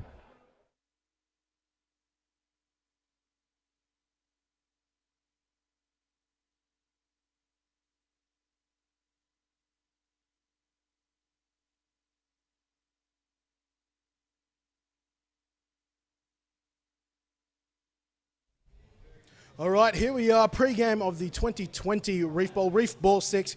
Kenny Andres here, Gridiron Queensland community. I've come up north to check out the fantastic football that is being played here north of the SEQ. And I'm here with the Rockhampton head coach, or the hometown head coach at the moment here, Matthew Borich. Coach, first year, you wasted no time getting to a championship opportunity. First off, Kenny, I want to thank you for coming up and calling this game. We're really appreciative of that. And yes, first year, we're very happy with what's transpired. We always had high goals, but to be the minor premiers and hosting the Reef Bowl at Brown Park definitely exceeded our expectations. Coach, you guys come in with one of the most explosive passing games with or without Ben Stokes. Ben Stokes is here today, but so is some dreadful weather. How much is this rain going to affect your passing attack today? I think the rain isn't going to do us any favors, but I wouldn't underestimate Ben. It'll be harder, and we'll have to keep the balls dry, but we expect to throw still. In a game like this, defense often dictates success. You've got a guy who's pretty good at taking the ball away there, and he happens to run in your gene pool. Someone like Jake Borich there, how much impact do we expect to have in a game like this? The whole defense is pretty tough. Jake's the captain, but all 11 guys contribute. And, yeah, we've got a lot of guys that have all year long forced a lot of turnover. So with these conditions, I would expect to be a few today. Coach, Cairns, they're your opposition today. They've been here many a times. They haven't been able to get the job done. They're going to be hungry. What do you guys need to make sure doesn't happen to ensure your success today? We need to protect the ball and not turn it over ourselves. Cairns is a very strong running team. They love to run the ball, and in these conditions, I expect to see them running it. So we need to shut down their running game, which is a big ask, but I think we hopefully will be up to it. Well, fingers crossed for you. We hope for a fantastic game despite this weather. Good luck, Coach. Yeah, call a good game, Kenny. We'll certainly try. All right, on to coach number 2, the visiting coach, Coach Jim Garcia. Mate, been bridesmaided a couple times. Got to ask, is 6th time a charm? Oh, yeah, look, I don't really carry too much of that stigma forward. I've been a part of the last one and this one, obviously. What's happened before my reign is not really my concern. I'm more concerned about, the boys turning up here today and giving a good performance for themselves. Coach, it's almost poetic. Your season started against your opposition today in Rockhampton, and you haven't had a chance to finish what they threw. They threw the first punch at the start of the season. You have a chance to throw the final punch. Is that first game still playing on the player's psyche? No, I wouldn't think so. This is a different side. I made no qualms about the first game. We were unprepared. Boys have learnt lessons from that. This is not the same team that ran out onto the field then, and they've worked hard to get here. So I have no problems with what's happened in the first game. That's long gone. Mate, Jake Lumen, your big fullback, your big rumbling and stumbling fullback. He scored the game-sealing touchdown for you last week. This weather presents itself as an opportunity for him to take over. How much are we expecting out of him? Oh, mate, we rely heavily on Jake. That's no secret. Our teams know that we rely heavily on Jake. So we'll just set the Terminator loose, mate, and let him do what he does. Coach, it's no secret the other team might be hindered their passing game in this weather, which seems to have died down a little bit compared to half an hour ago. Is there any concerns about how they might change their offense based on the weather? No, mate, not at all. We'll go into it with the same thought process that we've been thinking about. Ben Stokes is still a very dangerous person on the ground as he is in the air. And it's not all focus on Ben as well. There's other people on this team that can hurt us. So we'll just go out there and do the job that we've been training to do. One of those guys is a wide receiver, Andrew Speedy Smurf Kaepernick. He can hurt you in a number of ways, whether he's going vertical or whether they use him in the end-around game. Have you had to focus on him in your pre-week game plan? Look, we've spoken about him. We've spoken about containment. We've spoken about our corners and how they're going to play on individuals. So look, I think it's a bit dangerous if we are just going to focus on a couple of individuals, because it'll be other guys that step up that hurt you if you do that. So look, as far as today goes, I think it's the two best teams that have obviously turned up here today. We'll go out there, do the best we can. They're going to go out there and do the best they can. And we'll see where it ends up. Coach, you've had 2 cracks at it. Hopefully for you, third time's a charm. Oh, this is my second. Thanks, mate.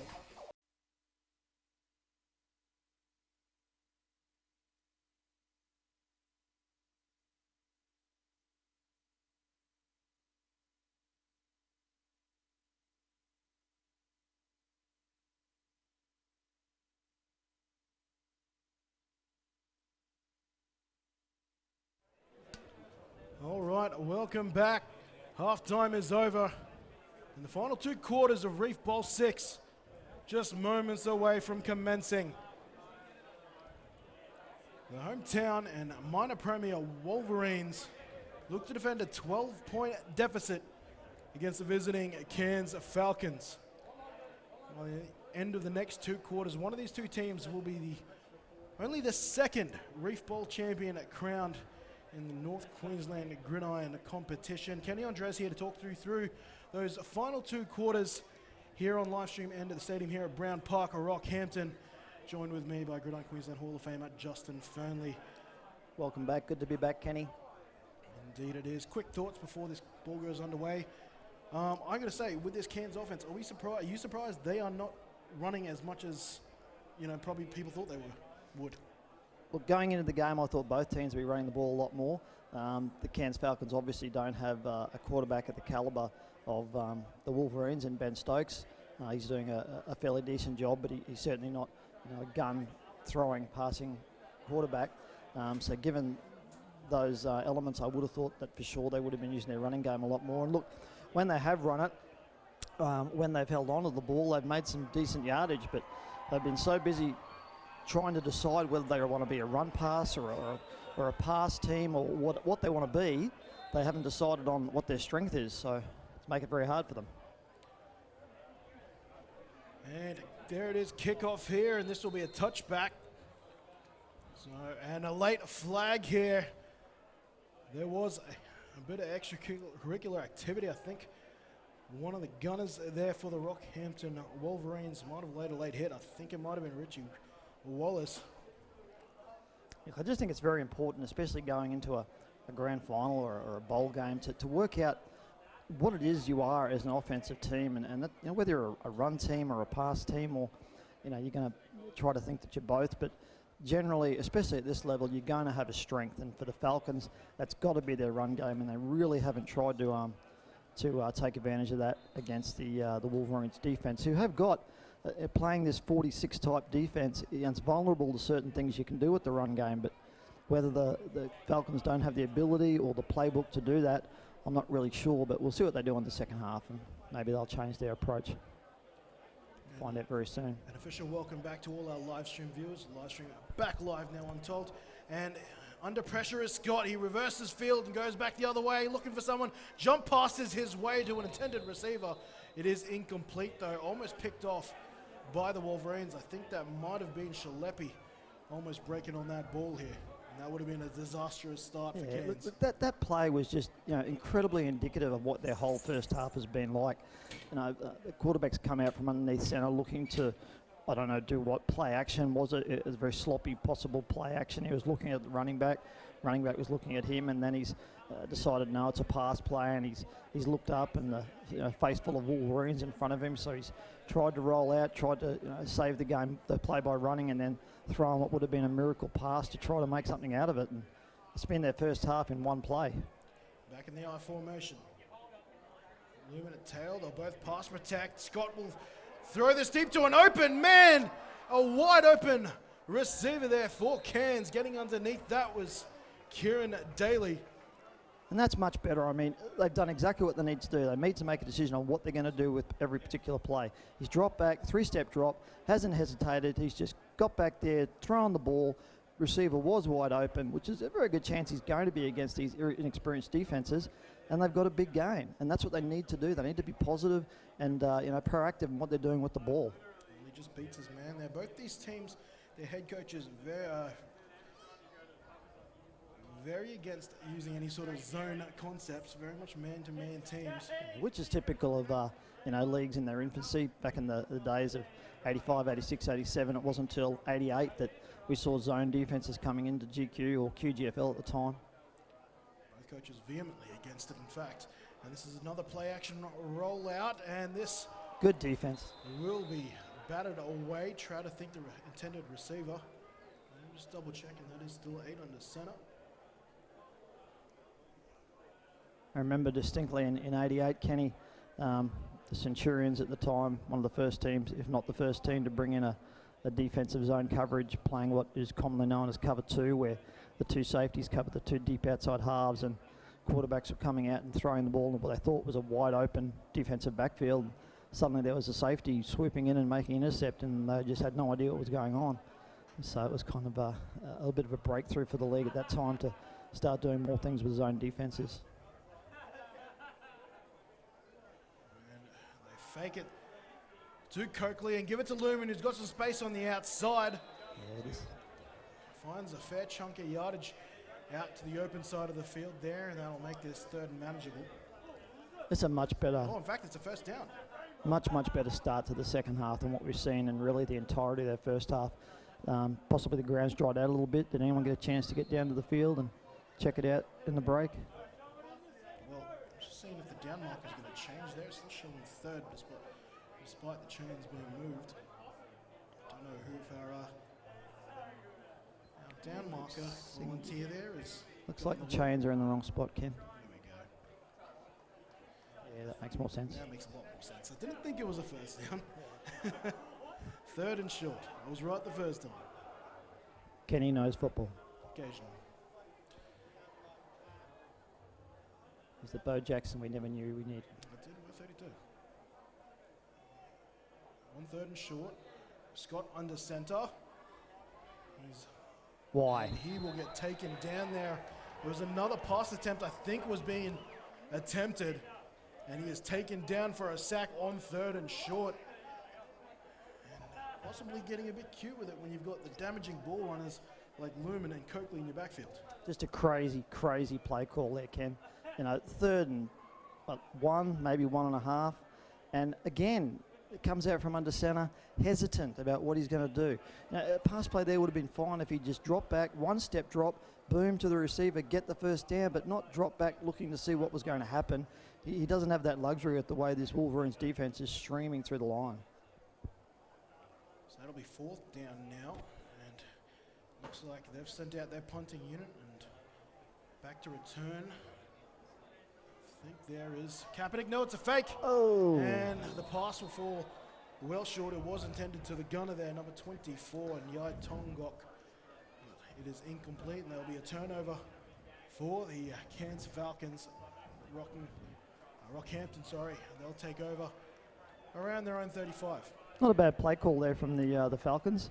Obviously didn't get the result that they wanted to, but given the field position and where they are in the game, 12 points down, they've got a bit of confidence in their defence, and by and large their defence hasn't been going too badly, but it's not a bad idea to try those things just to keep the defence on their toes. 12-0 was the winning margin in the playoff game between Cairns and the Townsville Cyclones a couple of weeks ago. Two scores got the job done. We've got close to 2 quarters left to play here, and that is what is separating these two teams here in Reef Bowl 6. First down and 10 here for Rockhampton. A short pass out to the left. He's hit Oxenham. Oxenham shakes one tackler and lowers his shoulder, getting taken over the sideline there. And players getting very physical now.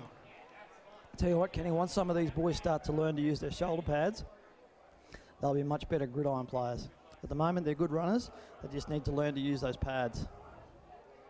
One of the best examples at the local level was Darius Holiday Miller. I remember that run. He busted up the left-hand side at Redcliffe, where he lowered his shoulder and managed to work with less than a yard of space and get up the sideline. That's where all the protection is, so use it. I mean, obviously the days of knocking people out of the way with your helmet should be gone. I never did that, Ken, ever. But yeah, you've still got shoulder pads, and they'll absorb a lot of impact, and they're not just there to make tackles, they're there to break tackles, and you need to learn to lower those shoulders and put the boom on people when you've got the ball in your hand. That play develops into a first down, it appears.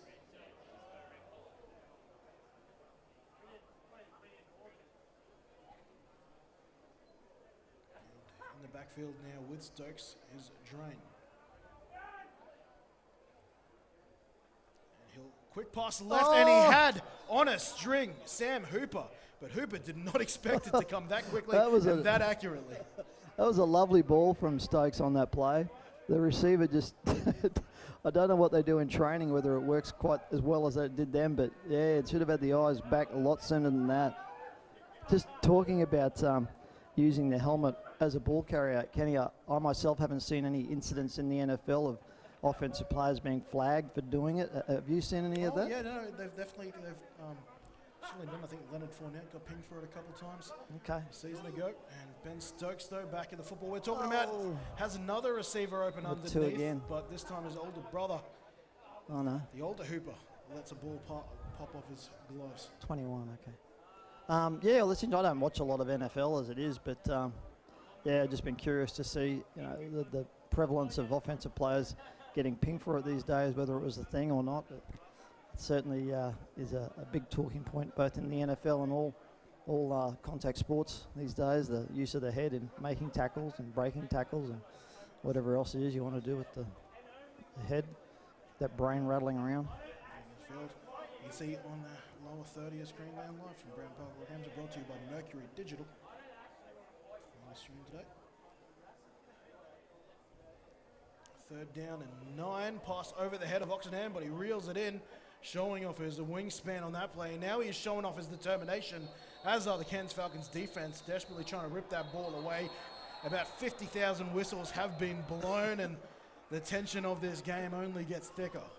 Even got sidelines from the road running past the field. Everyone's getting their chip in. Talking about thanking people, we should probably a bit of a shout out to the Rockhampton Leagues Club. Kenny, fantastic venue for the game today. Yes, it is, and Brown Park in general, opening up their home to the world of American football, and serving as the ground for Reef Bowl 6. This is the first time it's been away from Townsville, I believe, given that I believe by North Queensland's rules that the minor premiers get to host the Reef Bowl, so it's the first time it has been this south.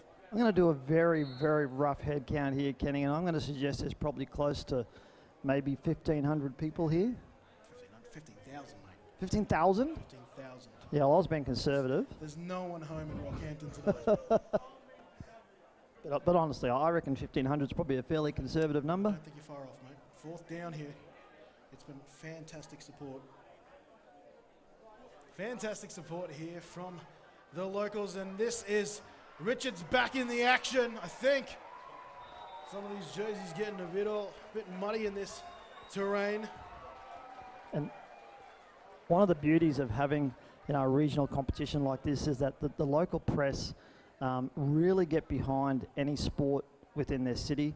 They have news stories. The local news covers the teams and what they're doing, and not just in Rockhampton, but Townsville, Mackay, Cairns. They're constantly having news stories and talking about the teams and what they're doing at training, and both the media, the papers and the TV really get behind the teams. And it's really borne out by the crowd that they've managed to attract to the game today. Oh, surprise Quick snap snap. here from Stokes, but he grabs it and throws it, and it's almost intercepted. Or is it intercepted? It is. We got What it. a pick! Richard, we got a flag down. Flags are down. This might not stand, but I'll tell you what, it'll make one hell of a highlight. Well, I don't think it could have been defensive because defense didn't even know the ball was going. No one knew the ball had been snapped. Nice pickup by the DB, though. Yeah, Fantastic effort. make it out. We're getting the replay queued up in a second. I think it's just a matter of whether he got his hands under that ball there. Richard Prater's happy. He was right there. And he made the call very, very quickly. But the question is, what is this penalty? And it looks like Cairns getting the option to decline it, which means Wolverines in are all clapping. likeliness, Wolverines are clapping, so we don't have the officials mic'd up, I'm afraid. So usually we might be able to get a bit of clarity there, and maybe Tim Redshaw might be able to Both teams staying on the field. filter me some information in a second. He's deep in concentration at the moment, getting information fed to him. It was a false start. Ooh, well, they're going to either call a false start or okay. Offense was never set. Illegal shift, maybe, Tim. Well, the thing about that is, I think that's a dead ball foul, so Yeah. therefore it can't be declined, which means they don't even have the option to say, well, we don't care about the penalty, we'll take possession. It's a dead ball foul, meaning that play never existed. Well, that was a bit of the controversy in one of the playoffs in the NFL. That should have been a delay of game, but the ball was allowed to be snapped.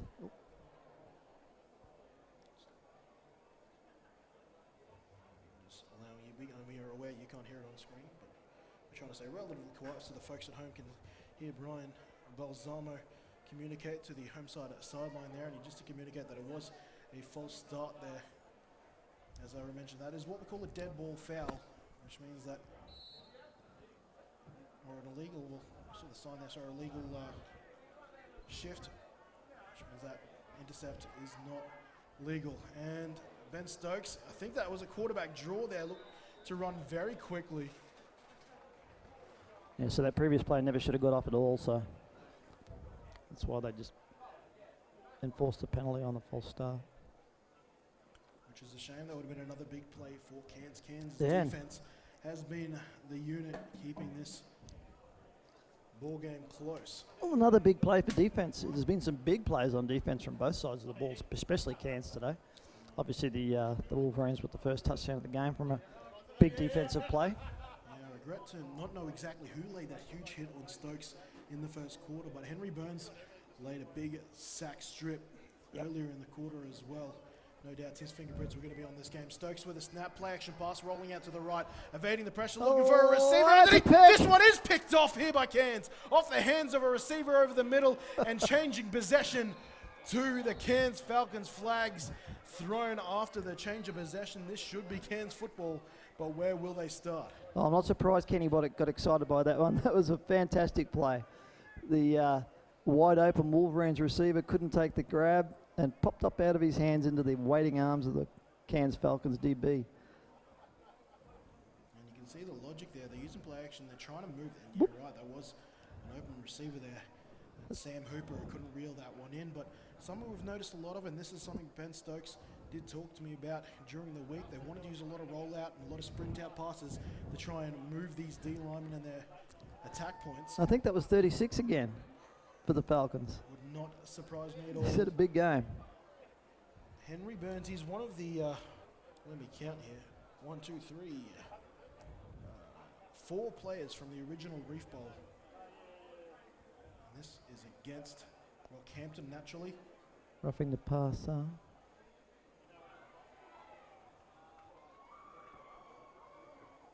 Roughing the pass, it No. could be interesting. something at the first. First down, Cairns Falcons. So, Talk us through that one, Ken. well, it's one of those things with the penalties. It will not negate a turnover if the penalty happened after the actual change of possession. So, but not only are they getting the ball here, Cairns are getting some added yardage through a penalty. I think it might not be much. They could have been offsetting there. I didn't see, but I think they're having another tea party. Another conversation about it. I can confirm that it's Cairns football. Special guest video referee Tim Renshaw discussing with Brian Balsamo, the head referee today.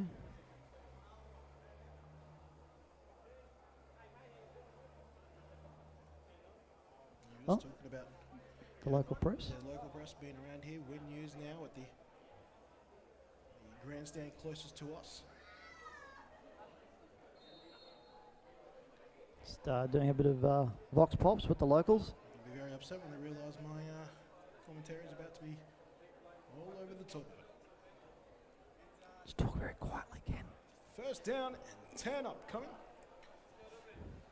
I don't think Ken talk quietly. And here goes Cairns with the opportunity now to try and dig into this lead. 2 possessions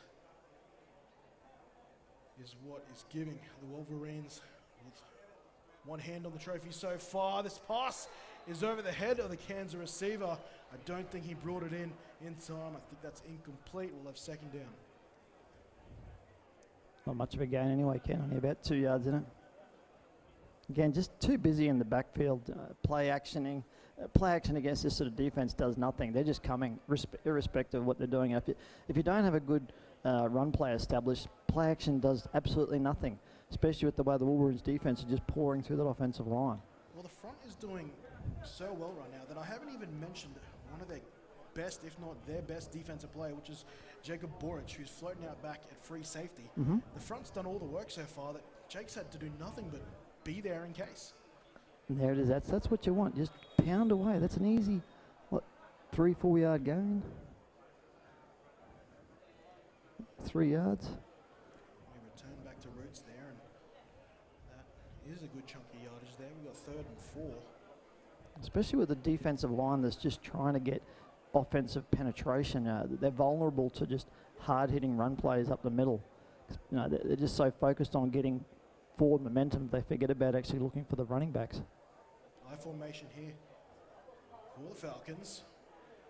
And they will run up the left edge with Lumen. And that is that's a first down for Rockhampton. Turnover. That's another turnover, another fumble, and if that was Lumen, that will be his 2nd fumble for the night.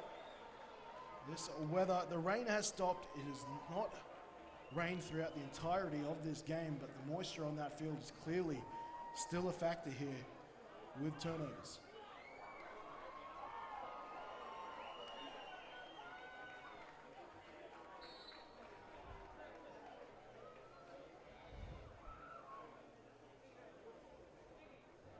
So first down and 10, Ben Stokes is back with his offense on the field. And now I think that's an official's timeout. I think they're going to do a ball swap here. Ben Stokes has laid down the law and wants a fresh football to start his drive. Look, I'd really like to see the Falcons on offense just making a little bit more use of the tight end. The guy's about 20 foot tall and built and solid. He catches that ball over the middle just on little 6-7 yard dumps, and there's only one guy between him and lots of yardage, and that's the free safety. Kenny points out he's a fairly experienced free safety, but he's got to get there fast to make an impact on that play, and it's just be nice to see what they could do with utilising that sort of strategy. Yeah, it is young Lachlan McLaren rolling the deep third for the Cairns Falcons. Drop here from Stokes, who loads and throws, and it's good coverage on the play. That'll tip that ball away, incomplete. 2nd and 10 upcoming for the Wolverines. Looks like the Wolverines have pretty much abandoned their run game. Looking at a 2nd down and 10 now from about the 30 yard line. It's actually on the 30 yard line. Wolverines looking to put the ball into the end zone. I don't think they're looking to do it in any sort of protracted period of time, which is they want to be running out the clock at this stage of the game. 5:39 left in the 3rd quarter. Pass play is going to slow down. There we got a run game, and it's stuffed very nicely by, again, the 36 for the Falcons, playing that outside linebacker position. Thank you, Justin Fairley, for taking over play-by-play there. What is the situation with the MVP for this game today, Ken? Yep, for the first time, the Reef Bowl will feature a Reef Bowl MVP, and that will be announced in our post-game, and so that won't be on the stream though, so keep a lookout on social medias for that announcement following full time. I've got my favourites at the moment, Ken. I think there's a good couple of names to the forefront. Third down and long. Stokes rolls to the left, steps up into his throw, and he's got a receiver. Flags down late. And Ben Stokes doesn't look happy about it here, so we might have an illegal man downfield or a hold. Yeah, offensive backfield flag location, so we've got a holding. Yeah, normally if you see the flag in the offensive backfield, it's one or two things, either holding or some sort of illegality by the offensive lineman, but generally holding. Yeah, the one other exception is late hits on the quarterback. Yes, Unnecessary yes. roughness, which we have seen a couple times today.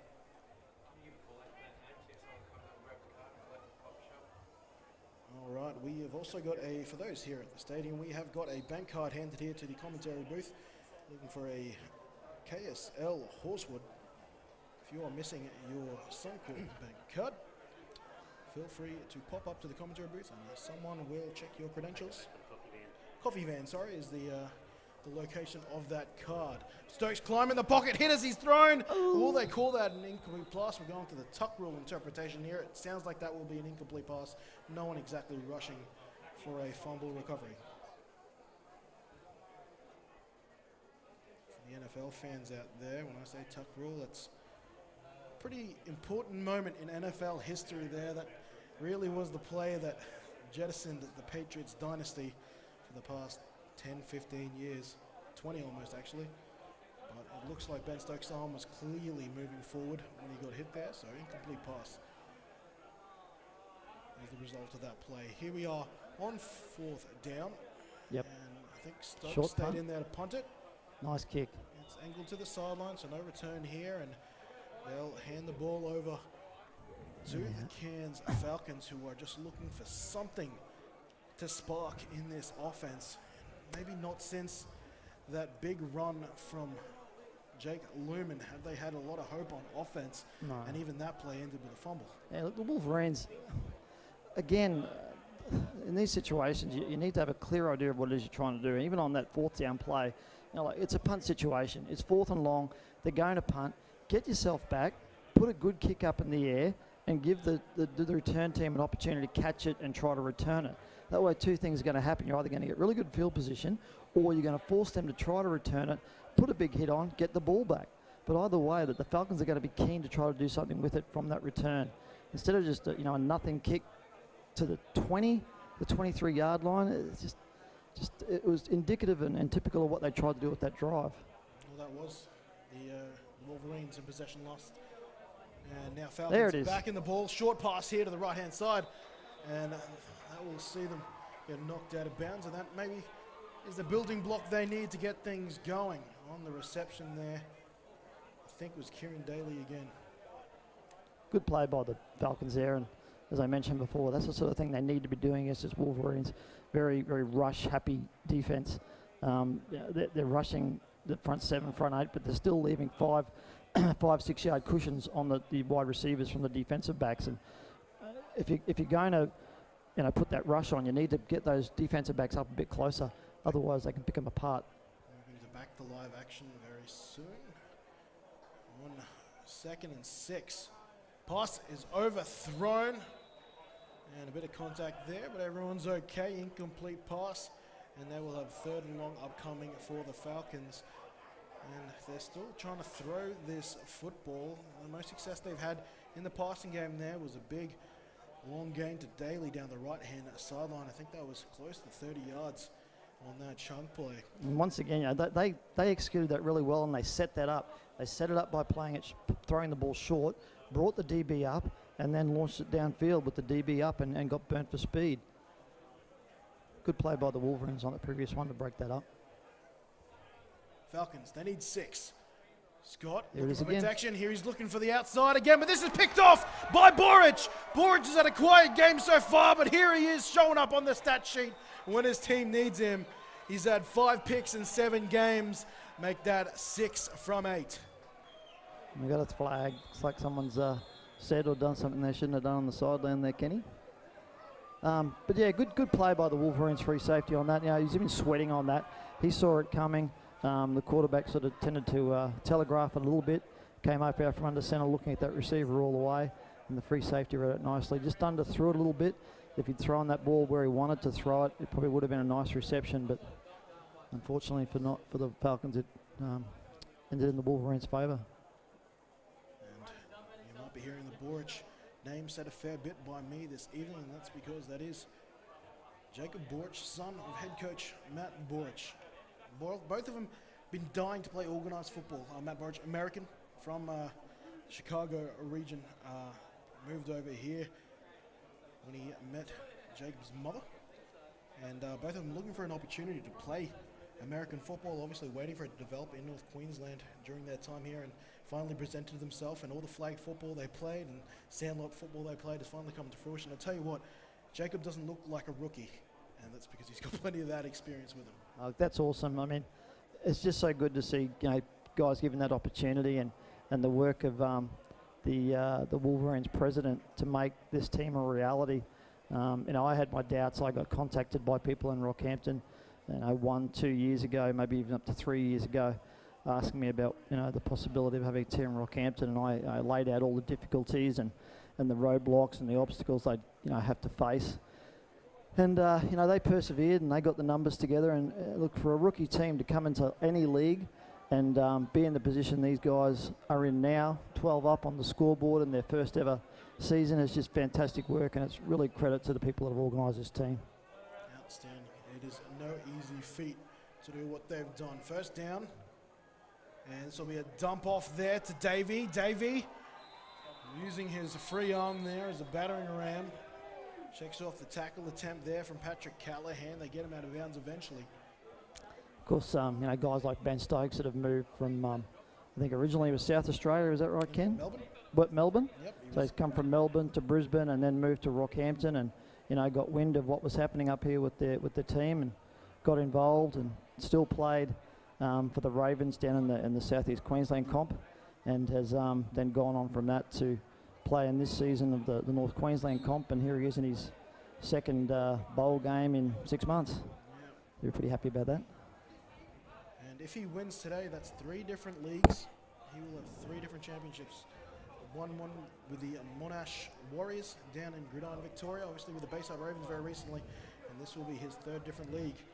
He'll be collecting one in should they hold on to this 12-point lead they have so far with the possession of the football. Stokes, late delay, throws it, doesn't have a lot of pepper behind it, but it finds Oxenham, and Oxenham will get out of bounds, and we just had a holding call, a player go on their last possession, and now another flag has come flying in late after that Oxenham catch. Might have been downfield too far. I think so. But yeah, Ben Stokes, basically a bowl hog, we call him. Just travels from town to town trying to win bowl games. It's pretty much what he does. Your I words, think. not mine.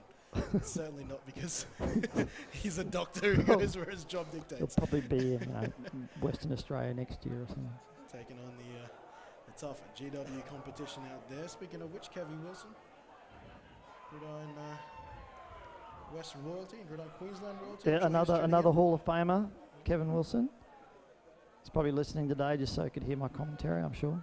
Yeah, well, he was actually he's tied to a couple of these teams. He was involved with a lot of the North Queensland action. He was back in the Taipans days, organised the first North versus South game, or at least one of the first ones, and was one of the first coaches to get a victory for the North, I believe. It was a Northern Outlaws versus a Southern Stampede, I think. I believe so. And yeah, he actually coached head coach Jim Garcia for the Cairns Falcons during that time. And that's Davey with a tough run, doesn't cultivate into a whole lot of yards, and we've got bodies flying everywhere on the field right now. This game is certainly not lacking any physicality. Well, I'm certainly looking forward. I mean, Kenny mentioned back in the day, probably it would have to be the late 90s, would it? When the last Northern Queensland versus Southeast Queensland game was played. Any in the noughties, so I think you're correct. Yeah, so it'll be interesting to see, if and when that comes to fruition, which I'm sure it will. Ben Stokes obviously will have to combine his talents on both the North Queensland team and the Southeast Queensland team. So that'll be interesting to see how he manages to do that. Here on second and a country mile. Stokes looks for a receiver over the middle. He was looking for Kaepernick, and Speedy Smurf couldn't bring it in. The pass was around his ankles. That was a dry weather pass and wet weather football, Ken. Yes, sir. Been a miraculous catch there. Incomplete. And they've got now 3rd and long, and I think we've got an injury timeout. We have got a Wolverine struggling to their feet. 3rd and 20, what is it, 3rd and 30? I'm trusting A you. bit close to that. Well, the ball, the line of scrimmage right now is on the Rockhampton 15. They need to get it past the 40. They need to get it to their own 41. And now we have one of the linemen stepping out for the Wolverines, making his way to the sideline. His number's scrunched up, but I think 54? might be, I don't know. yeah, I think here it is, starting center Peter Corey, I think. It is, yeah, so this will be interesting. A new center in this weather, Oh, in this position. huge development. If you're the Cairns Falcons, here's an opportunity. I don't think we've seen this guy on the field at all yet today, have He's we? got a The pretty new clean centre? jersey. And then they're going to trust him in the shotgun. Comes It's a good 36. snap. He's got him. But Burns No! gets shaked, but the rest of his troops has his back, and Stokes is taking down awfully close to the goal line. Burns still making plays here in the 3rd quarter. Yeah, great play. Ben Stokes dodged the bullet big time on that play. Burnsy came from that left edge again. He had only one thing in mind, and that was getting to Ben Stokes and putting the hammer down, and he almost succeeded in doing that 100%, but just enough to for a big loss. So 4th down. They've got to get a good return. This punt returner is way too deep. They haven't kicked the ball that deep all night. He needs to be up another 20 yards. They looked upon Henry Burns. He's giving them an opportunity here to And that's a terrible put kick, this but away, and yeah, they will set up shop inside the Wolverines, inside their 30 now. So the Cairns have got to try to cash in on this field position. They've been down here a couple times themselves. They too haven't been super impressive in the red zone. great result for the Falcons on that drive. What they're going to be 1st and 10 at the 30-yard line, 21-yard line, 26-yard line. Get there eventually. Henry Burns, so more on Burns. He's a Navy man, and Okay. whilst he was there for the initial days and the initial season for the Cairns Falcons, then went out to Western Australia for his Navy duties before returning back. And you can see that Navy training certainly rocking up with the way that he manhandles some of these offensive players. He probably should be saying he's coming from the port side of the defense. Nicely done. Wow, what a block on the left-hand side. But Scott still gets taken down. He's got it away. No, he's evaded. He's broken free into the backfield. Donahue eventually hustles his way No, that's the there. running back. And they did get it to the running back, lost it in all that mess around the line of scrimmage. Flags did get thrown on this Rockhampton sideline. I'm not quite sure what happened on that one either, Ken, but somehow the quarterback's got the ball away to the running back. Well, Lumen is the tailback there. And if he... Oh, it was that quick throw again. There it is. There. There it is. He pitches it out. Good job by Scott Good to stay pass. alive. Oh, it's all for nothing, though. And unfortunately, an offensive penalty on that play there, and this just keeps getting harder and harder. And Jim Garcia, he said that his main job as a head coach is to just make sure everyone's in the right mindset and headset, and their head's right. And right now, when you make plays like that, but then they get negated by penalties, that's when the head coach really has to control the temperament of his sideline. Looking to pass to the tight end here, and he's done it again. Oh, that's unfortunate. False start here on the offense upcoming.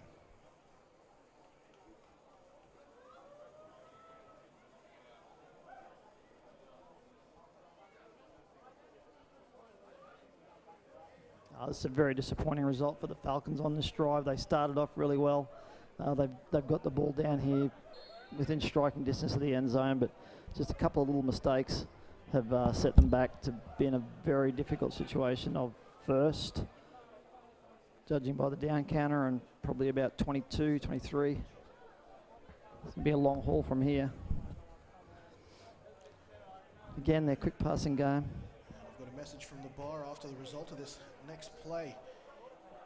Here with a double stick situation on first down, and that's Hudek Coakley with a couple of goosies and trying to break the legs tackle there, but the rest of these stop troops, including Clark and the number 45, the outside linebacker in Christopher Rickson, they take him down near the sideline. They take down the Nudgee College alum. One of his rare carries here in the second half. Nice to see a goose step being brought into the game, Ken. Oh, absolutely. I think Danny Camp will be proud of that one. Just a message before this next play happens. I just got a representative from the bar hit me up. Licensing ends as we enter the end of the third quarter. They have to cease sales at 9 o'clock. Their licensing ends at 9 o'clock there. So in about 15 minutes, last drinks will commence, ladies and gentlemen, here at Brown Park. For those looking for a refill, be wary, you'll have about 15 minutes to do it. Run! Ferns, where you going? Staying right here, Kenny. I'm on the wagon or off the wagon? I don't know which one it is. Some wagon. There's a wagon and you're on the good side of it. There's a wagon involved, 4 wheels. But for those keeping track, at the end of the third quarter, the Wolverines, they keep their halftime scoreline intact, 12-0 over the Cairns Falcons, with one more quarter to play here in Reef Bowl 6. It's funny, Ken, that the wetness of the ground seems to have had more of an impact in the tone of the game of the second half than it did in the first half. The game's obviously slowed down a bit, and both offenses have been making more mistakes. The defenses have kept it up. They probably dropped off a little bit. We're seeing some decent yardage made, but it's just mistakes have been crueling both offenses so far in the second half. And considering we haven't had any rain at all, I would have thought the second half would have been a little bit more productive. Yeah, productive than what we've seen. For the final quarter, the Cairns Falcons will be running it right to left on your screen. And the Rockhampton Wolverines, of course, running it left to right. 12-0. 2 scores in the game, both belonging to Rockhampton. First of which was to number 99, Mitch Donahue, picking off a pass or recovering a fumble there from a backward pass from Jason Scott in the end zone. And then later on, a pass play saw number 21, Dylan Hooper, pick up the first and only offensive score of the day. Scott under pressure, but evades it nicely, looks to his left and has got his big tight end in Trad. And he's lost it as well. Fumbles continue to mar this game, and now returning it for the Wolverines for the third score of the game. This might lock the game up here in the fourth. Returning that all the way back is Christopher Rickson, but flags are down on the field. Could be an illegal block. Could be. Everyone now looking around and waiting for the call to be made by White Hat Brian Balsamo. Lovely strip. Thank you. And so much awareness. Oh, there it is. There it is. It's actually, I think the on about the 20 official, Ted Rebshaw, is requesting another replay. He's going to take a look at this just to make sure. So the play. It's a block in the back, so that will negate the touchdown. So it will be a first down. It will be possession to the Wolverines. And now we've got a coach's challenge being thrown by head coach Matthew Borich, who believes this should be a tutty. I don't want to influence things, but I'm calling from the side. So, but clearly, Borich believes the block was clean. At least that's what my best guess would be. And now we're having a conference between the instant replay official Tim Redshaw and Brian Balsamo, our white hat referee.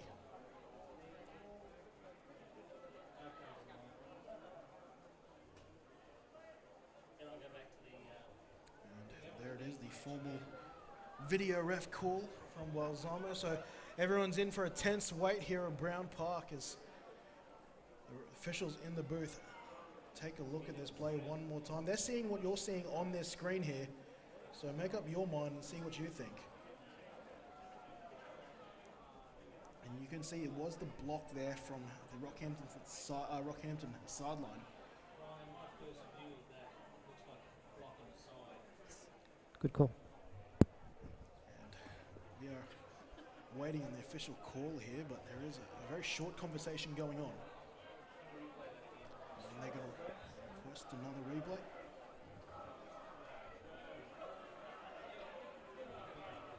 They're going to take another look at it here. Now just keep an eye on, I can't give you a number, but it does come from someone coming from the sideline.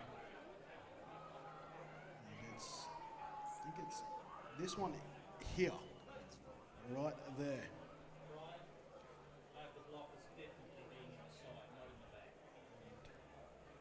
They're slowing it down now and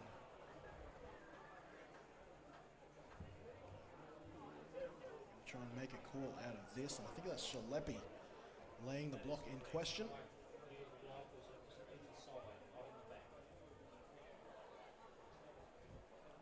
And this is something that's very new to North Queensland, the Coaches Challenge. It only really has come in recent years down in the SEQ comp. It has caused probably more controversy as it has correct calls. And it looks like we're going to get a decision.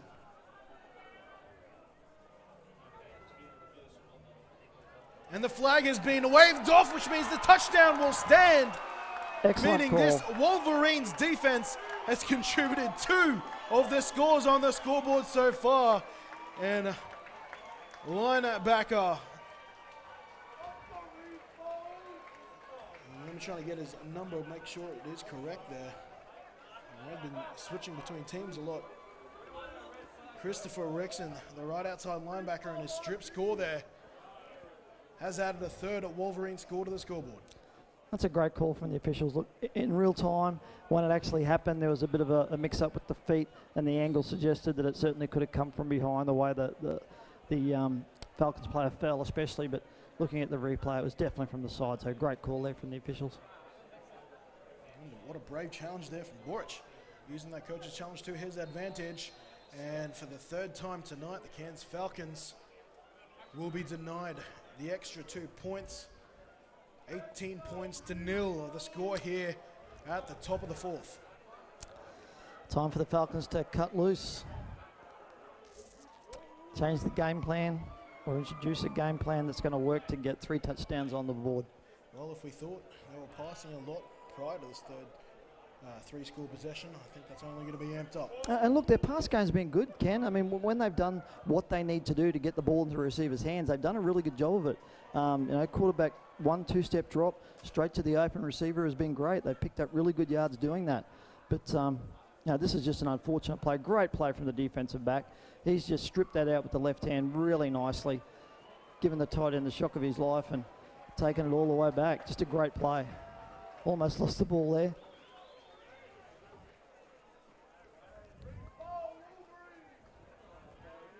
So a bit of a heartbreaker there for the Falcons. Oh, this mountain just got a little more steeper to climb for the visitors. Multiple men back to return here for Cairns, and the catch is bobbled, and I think that is Lumen with the ball, and he has got some space down the left-hand side, switches the ball well, and will get run out of bounds past his own 30. They'll have the approximate starting position around their own 33, maybe 34. Nice return, good recovery from that little fumble at the start there. Great return, found the real estate out on the left-hand side, picked up a couple of nice blocks, but good defense from the Wolverines. Quick off guy to bring him down. Looked like he was going to get the big don't argue and missed the tackle, but he recovered nicely. 2 of the Cairns players there collided. One of the Cairns players landed a huge block on his own player. I like that. That'll be his favourite block of the game.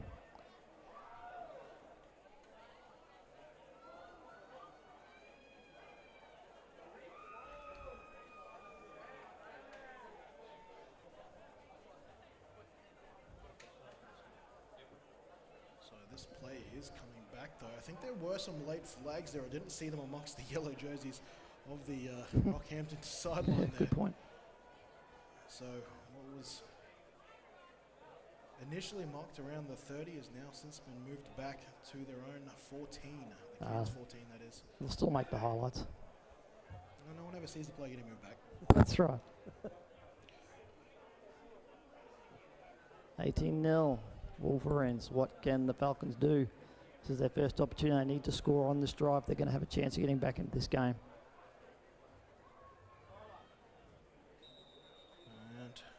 And there we see the delay of game again. So it took too long there. Exactly the same circumstances as the first half, Ken. Exactly right. As I said, you've got a lot of teams here, and as I said, it's a lot of teams I've seen over the last couple of seasons. They just lose track of the play clock, and unlike the NFL or college football or a lot of leagues in America where you have an on-field play clock to keep track of where you are, all you really have is the communication from the officials there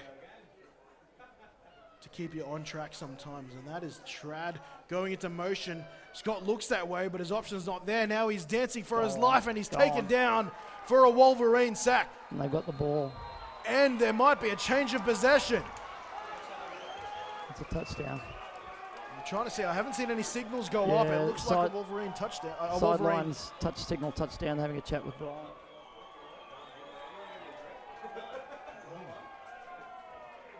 Hold the phone here. It's definitely a change of possession, but yeah, I think you saw it. You saw arms go up. Yeah. The linesman signaled touchdown, but he's waving something off now. That's Scott losing the ball, and they've grabbed possession. And anything I can? Oh, yep, you can see the far. The suspect they may have called his forward progress stop, Ken. Well, I haven't seen the. We're taking a look. I think this might be under review. So the play, it has been called a touchdown, but it will be reviewed here. So this is the equivalent of video ref. So they're looking for a reason to take this score away. If there isn't one, this will be a third defensive touchdown.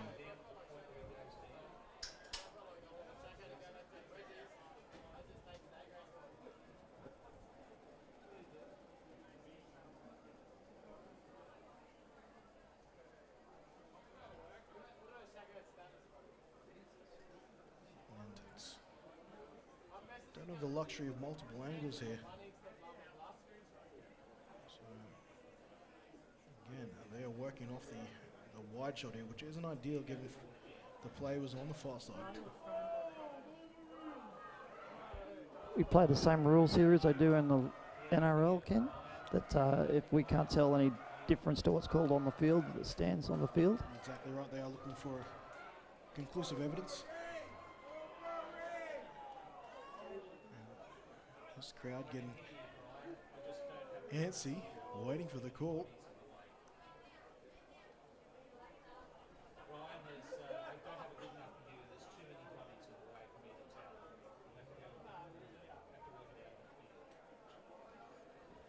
Looks like there might be a situation of not enough conclusive evidence. And therefore they will go with a field call, and that was a touchdown. And that makes it 4 scores now for the Wolverines, and they've well and truly got one hand on the trophy now. And who was the tackler on that play, Ken? Can we tell? We couldn't make out when the ball went down, so I couldn't make out the tackler. Might be able to replay that and see where he's come from. We have another look at that, maybe to see where the tackler came from.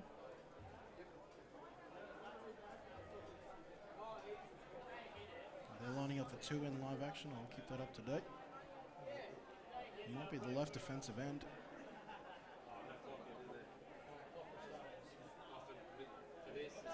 Yep. I think it might have been the left end there. And Tyler Kelly.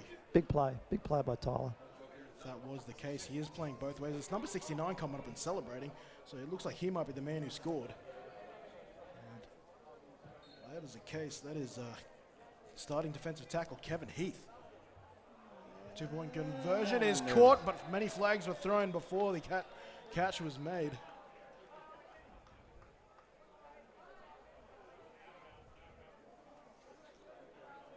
The referees are in danger of doing a rotator cuff injury tonight with the amount of flags they've been throwing. Obviously they're throwing them for a very good reason, but don't like to see quite as many flags thrown. A little bit of poor discipline from both teams tonight. But yes, it looks like it might have been the big man, Kevin Ethan. Isn't that the dream for a nose tackle? Been playing his whole career for that opportunity, Ken. All 4 or 5 months. Yeah, I was about to say all preseason and all 9 regular season games. Kneeling down beside his bed each night, praying for that moment, and there it is. And that penalty was against the defense. Naturally, they will decline it, so we will see for the first time today a successful 2-point conversion. Making the score 26 to the Wolverines. Falcons yet to score. Falcons looking to save a bit of face now. I don't think there's going to be enough in them to get that lead back with 11 and a half minutes to go. I am checking. Is that an official time there? 11 minutes, 20 seconds. We've just seen so many turnovers that very few ticks have actually come off the clock. Famous Super Bowl of a couple of years back when Tom Brady brought his team back from the brink of this utter disaster we're seeing now. And there's always a chance, I guess, but I don't think we've got a Tom Brady out there tonight, unfortunately. 28-3, 26-0, not too far. Sorry, Falcons fans. Well, actually, quite ironically, it was the Falcons in that it was position, indeed, wasn't it? And some good space here, I think, for the return man for Cairns.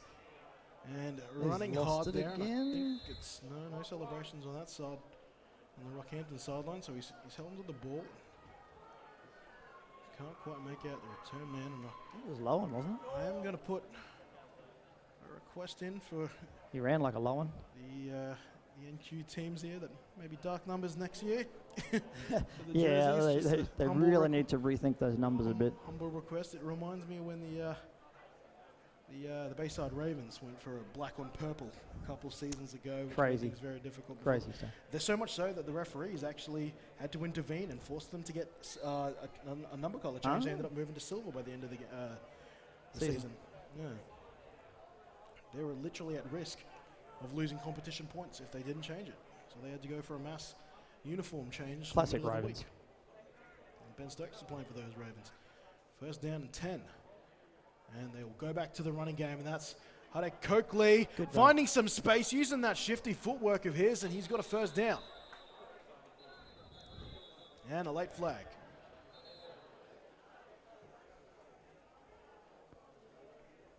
It's almost enough to make you wonder why Copley hasn't been seeing more ball this game. Nice run there. Newman actually flew up with the Coakley brothers today. They flew from Cairns to Rockhampton via Brisbane. Okay. They're a very, very colourful bunch of lads, I'll tell you that. Yeah, they'll all be pretty excited about this opportunity today. Everyone loves a grand final. Oh, hang on sportsmanlike now. We've got a USC. Both of those flags against Rockhampton. So this will be a piggyback here for Cairns. A much needed one in that. Could be the start of the comeback, Kenny. Tell you Could what, be the play of the game. be one heck of a story here if the Cairns come back from a 26-0 deficit here in the fourth quarter. A tick over 11 minutes to go. 4 touchdowns and a field goal if they don't get the extras. Quick maths.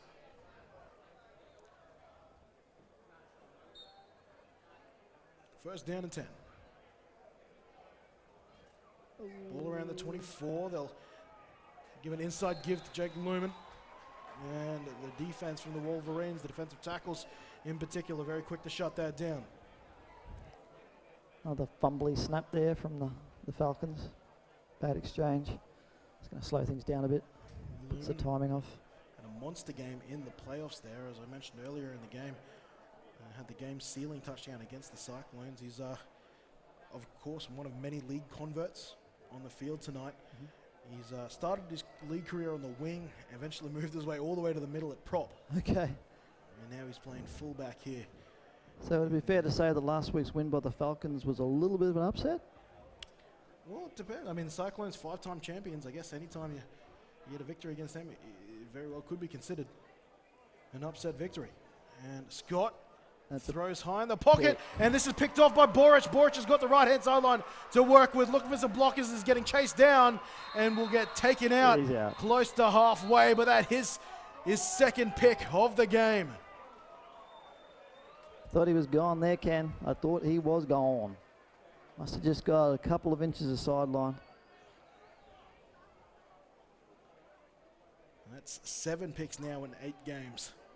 It's not a bad stat. Looking for the trifecta by the end of the game, and that would make him an average of an intercept a game. There it is. So another enterprising drive from the Falcons. They were looking good, getting some good yardage, and just a little mistake, and it all comes crashing down, handing the Wolverines another gift possession. Well, it is the downside of being down so many scores there, especially if you're a running team. You have to pass it eventually just to make up those big chunks of yardage. You need quick scores there, and if you're a team that is used to winning by getting 7 yards at a time, well, it's not a very good predicament for you to be in. Yeah, it's a big hill to climb. Little end around again there. Wolverines not afraid to bring that out of the bag of trickery. Yeah, they haven't actually used Speedy Smurf Kaepernick a whole lot in the second half. That being said, it's likely because their defense is doing most of the work for Wolverines. What's the story behind Speedy Smurf's name? You know what? No one told me. Somewhat pale of blue complexion, perhaps? No, surprisingly not. Not that I saw from the research I was given. They're showing blitz here. The Little false start there. Well, this is one of those interesting situations where the defensive player jumped offside and took his time getting back there, which might have drawn an offensive player. It's going to be a false start You there. called it, Ken. That's exactly what happened. He got back and the offensive player reacted to it. Bloody wide receivers. Well, I think it was actually the left tackle. I've seen it done by both, especially on that play. Second and long now following that false start penalty. And running back moving from right to left in the backfield. Stokes with time to throw and an open wide receiver and Hooper. And Dylan Hooper's grabbed it. And the man who scored a touchdown earlier this evening has another grab to his name there. That was a nice play. That's a tough pass. Pretty much exactly where it had to be.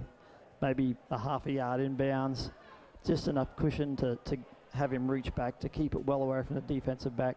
Really nice play from the Wolverines there. Good work from the defensive back to be where he had to be. But basically it was just such a well engineered play that that's all he could really do. Beautiful amount of touch there from Ben Stokes. It's enough for a first down, so another fresh set here with time ticking down here in the fourth quarter. Inside 9 minutes now, Wolverines 26-0 and in possession.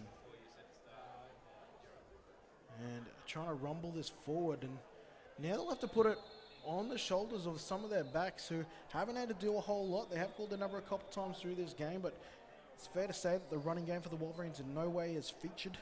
Yeah, they'd be pretty fresh. I mean, this is their time now. They've got 8 minutes to add to their highlights package for the season, and they really haven't done much so far in this game.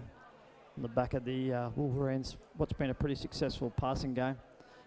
Obviously, in saying that, they've been benefited greatly by their great work by their defensive team, forcing turnovers, getting 2 touchdowns as a result of them. Another late flag, or unnecessary roughness call, I think, was it, Ken? So checking into the game now. Nicholas Radio Fiend jumping in at wide receiver here on the right-hand side. He'll be matched up there with Brendan Kruger. And I don't know if that was a sneak attempt or a bobbled snap. Otherwise, in either way, it's not a great play there for the Wolverines. Short win there for the Falcons, but they're going to need a bit more than that to even sniff a miraculous comeback attempt. Yeah, Wolverines well and truly in control of the game. They've got all the cards at the moment. It's just a huge uphill battle for the Falcons. They don't have a passing game to rely on to get them out of trouble. It's really just a matter of hanging in there and getting the defense to to limit the amount of points the Wolverines put on the board. 3rd down and 10. Those receivers of the right side of the Falcons formation are lined up fairly tight, and they'll hand. No, it's an RPO. Stokes gets rid of it and gets it to one of his receivers out the left-hand side. It does a pirouette, trying to stay in bounds there. I'd give that a 9 out of 10, Ken, that pirouette. I guess you're the Russian judge, hey? Yes, that's right. And I think that might have been the tight end, Good work, comrade. Oxenham. So it was one of the 80 numbers. He's been a busy man tonight. He has probably brought in the most balls, might not have had the most yards, but has been a reliable target. And the notes given to me by Coach Boric was that, you know, his hands have developed into some of the safest on the team. As they go in vertical again, but they'll throw back underneath to Radio. He's almost stripped of the ball, but holds on. Nicholas Feen Brings up a 4th. adding himself to the stat sheet here, but as alluded to by my colour commentator, Justin Fernley.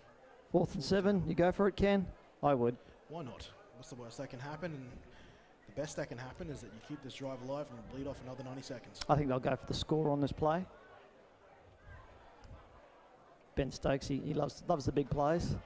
Well, you may as well, you know, running it. The clock's going to stop regardless for the turnover. Yeah. So Bomb it into the end zone, Ben. and now a timeout will be taken here So by the the Falcons. Falcons defense is playing to stop the first down. I think they should be getting a little bit deeper. Well, the thing is, you need to risk it here.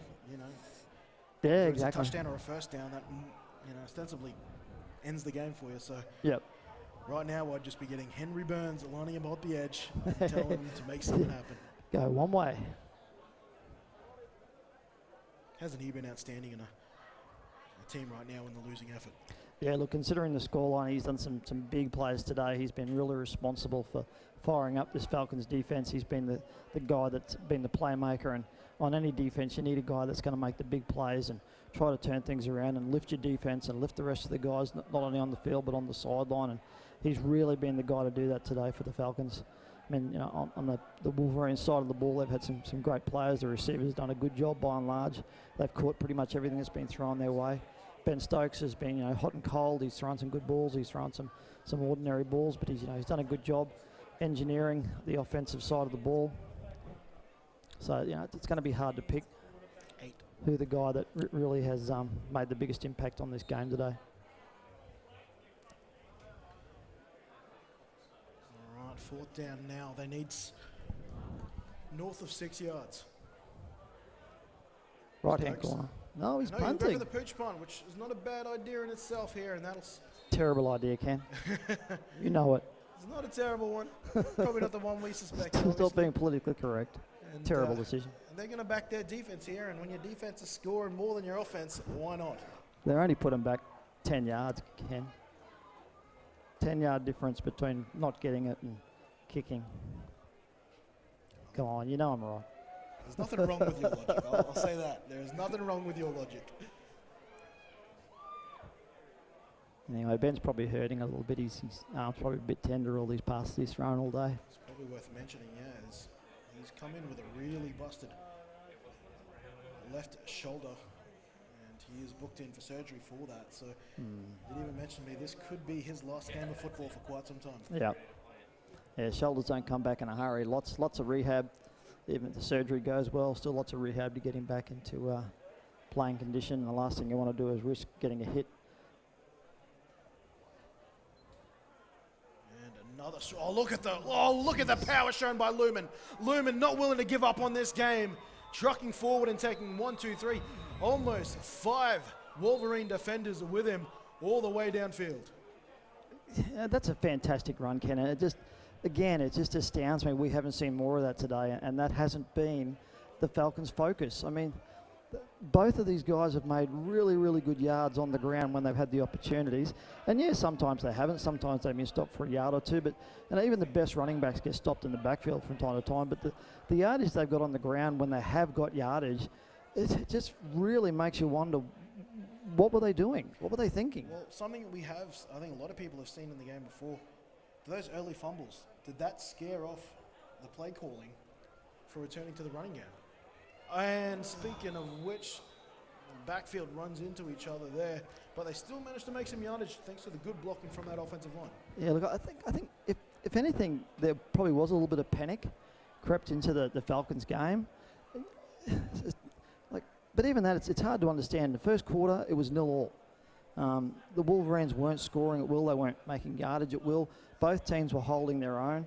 And the Falcons, yeah, they had a couple of mistakes in the backfield with poor handoffs or fumbles. But it's a long game of football, and there's lots of plays to get things right. And they're getting them right, but it's just too late in the game. 2nd down and 10. And a false start here from the Falcons here from the left tackle. I think that's... And of course, that's the other thing that will cruel the running game. False starts, offensive penalties. It's hard to, consistently back your team and make 15 yards off a run play. Obviously, they've got the ability to do it, but it's a difficult call to make to revolve your offensive philosophy around making 15-yard run plays all the time. Just looking at that offensive line, the vaunted offensive line, it is a lot of the Falcons representatives I spoke to the week said that is what they consider one of their biggest strengths, is that big and physical offensive line from the Falcons. And looking at them there, all of them standing, above 6'2", 6'3", and you got Warren Lee, who's the exception, but God, he can get those legs moving. And here goes the Falcons again, getting to the right-hand side of the field, picks up a yard in the process. But we're in a situation, Cam, where it's fourth quarter of the game. There's 4 minutes left in the game, and a lot of offensive lines, especially 26 points to 0 down, wouldn't be putting in the amount of effort this Falcons offensive line is putting in there. Every single one of those guys is going forward, he's making contact, and he's pushing people around. To see that at this stage of the game, that's a pretty strong testament to what they're capable of doing. And I think that just reflects the effort they put in. These guys have traveled 12 hours to be here. Most of them coming yesterday, a couple of them coming in today. But these guys come 12 hours to play a game of football here. They're not going to waste a single minute, regardless of the result. Let's just watch what they do. Look at that, shooting off. And regardless of the net result of the play, you cannot doubt the effort of the trenchman here for the Cairns Falcons.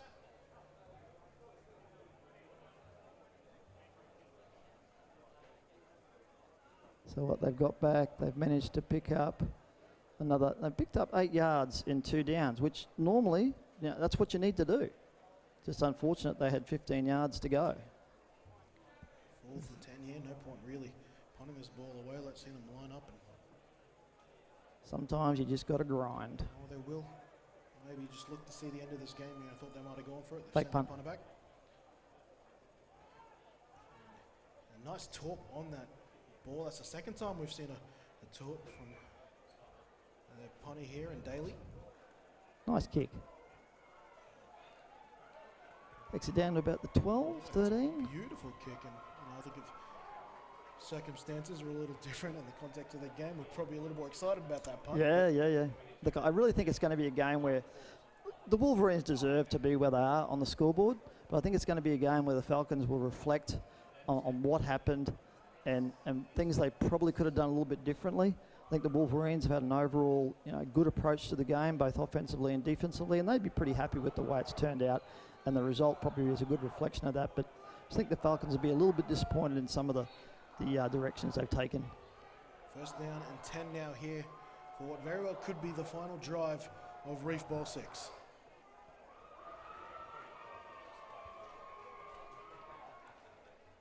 They put Kaepernick in motion, but they hand the ball off, and that is a nice little gain here on the 1st down through the middle.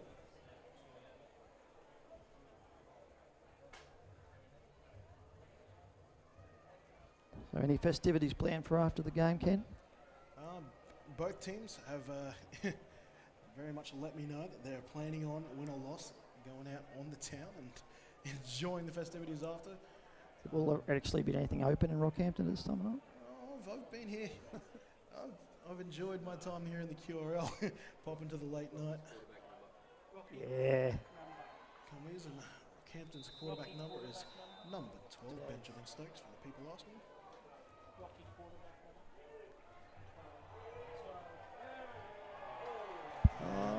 Push and shove. What's going on here, but what the rule activity?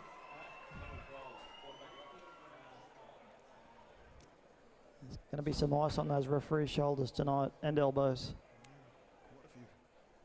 Quite a few flaggers thrown here. They'll be feeling it. Little push and shove on the sideline there, Ken. I think it might be against the Falcons, judging by the reaction of the Wolverines. Usually I keep count of the penalties in games here. Circumstances dictate I couldn't do that today, but there has been a number of flags thrown. Just by that I mean a high number of flags thrown. We've got a here. couple of semi-streakers. Couple of Classic kids. Rocky. Good work, lads. Well, they haven't interrupted the game. They're in and out of here, so let's play ball.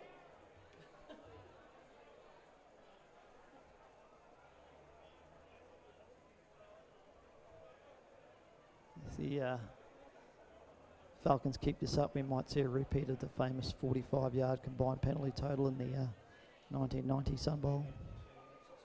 Who was that between, mate? It's the Centurions versus the Warriors. Very exciting game, won by the Warriors, deservedly so, after a very dominant season.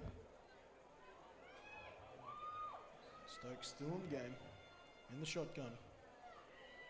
Cairns still playing hard. 26-0 the scoreline here, with 2 minutes now remaining in the game, and they'll stop play to give us the 2-minute warning. Be interesting to see what the Wolverines do with this final 2 minutes, if they'll just grind it out along the ground, and or they'll look to put some more glory onto the scoreboard.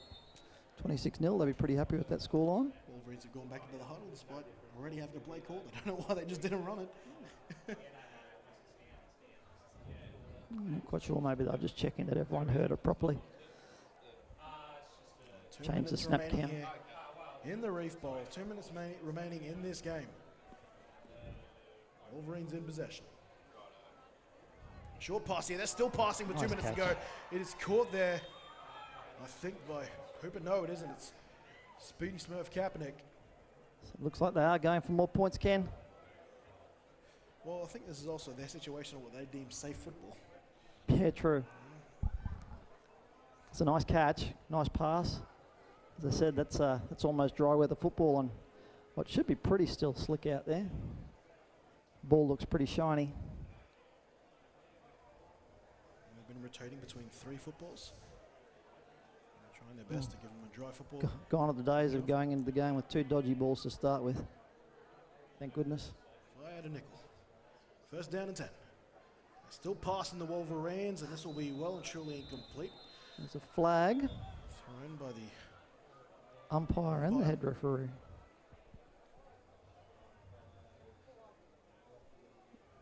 Oh, just one flag. Looks like 2.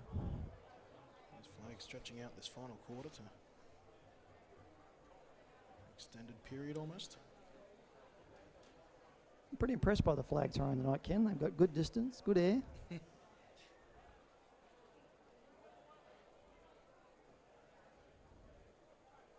Holding. In the offense. Declined. First down and 10. Oh, second down, sorry. If they're going to decline that penalty. Stokes almost loses that ball, and he quickly pitches out to his back, who's met by a bunch of green and grey jerseys. Poor running back. It's like, no, don't give it to me. Make out which one of those backs it was. Bit of hot potatoes play that one, Ken. Just a wee bit. I think it was Richards there, number 32. As the clock continues to wind down here, 45 seconds and counting.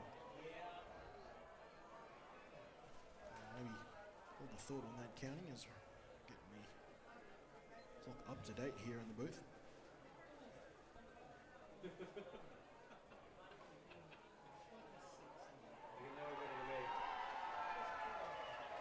I'm guessing that a coach, Shalepi, I'm just seeing with an esky there, he might have just got his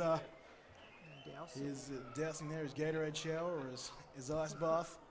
Took the opportunity of this break and play to sneak up on him. That's a beautiful night for it too. I mean, that's exactly what the sort of thing a head coach wants on a balmy, very muggy night in Rockhampton. He'd be working up a sweat all game. Coach Boric has coached in many sports, baseball, basketball, I believe. And this is the first time actually coaching in an organised fashion, like full organised kitted football. Nice work. Ben Stokes with the keep. And he will keep in what might be one of his final carries for quite some time. Ben Stokes stops the clock. Looking for self-preservation rather than the chance to keep the clock running there, and it might not be a bad idea.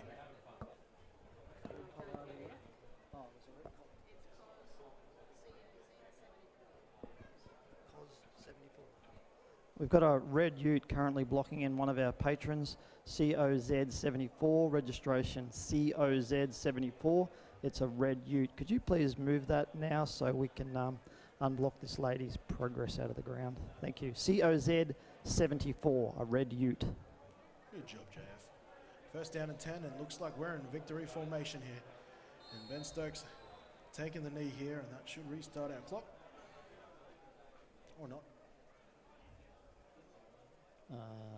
We're getting signal to get the clock going. That's it, I think. Well, it looks like, well, our clock stayed here, but I'm just waiting for that ball to be raised to make the official call. But Rockhampton's already making their way in the field because they are your Reef Bowl 6 champions here at home at Brown Park. The second ever Reef Bowl champions. They also become one of the first teams in Gridiron Queensland history to come in as a brand new team and into an established league to win a championship in their first year. The last one, to my memory, was the 2015 Bayside Ravens women's side, although they were a team coming into an established club. This was a brand new club into an established league, and they've come here and they've exceeded even their own expectations, taking home the Reef Bowl trophy by the score of 26 points to 0. Most of those points coming via their own defense. Rockhampton, you are now the proud owner of the Reef Bowl trophy here in 2020. Yeah, it's a magnificent effort by the local team. It really is a testament to the efforts that their administration and the driving force behind the team to have got to the point they've got to where they've taken out the trophy. Commiserations to the Falcons. Obviously, they put in a lot of work as well as all clubs do. But on the day, the Wolverines just too strong, and their game plan was good, and they put together what they had to do to win this game. So well done to the Wolverines. All right, for those watching via the stream, this will be our official goodbye to you. Thank you for wherever you were joining us, whether it was locally in our state of Queensland, somewhere in Australia, or even overseas. We appreciate your company here at Brown Park, and we hope you stick by for all the other North Queensland action that will happen in the future, and of course the Gridiron Queensland and GANC Championship that will happen in the later in the year. I've been Kenny Andres, joined by Justin Fairley here on the stream from Brown Park, brought to you by Mercury Digital. Big thank you to all the clubs involved, and congratulations to the Rockhampton Wolverines becoming Reef Bowl champions, and commiserations to the travelling Cairns Falcons. They will look to get back to the big game in the back end of this year. Bye for now, and for those in the field, stand by for the post-game presentation. Thanks, streamers.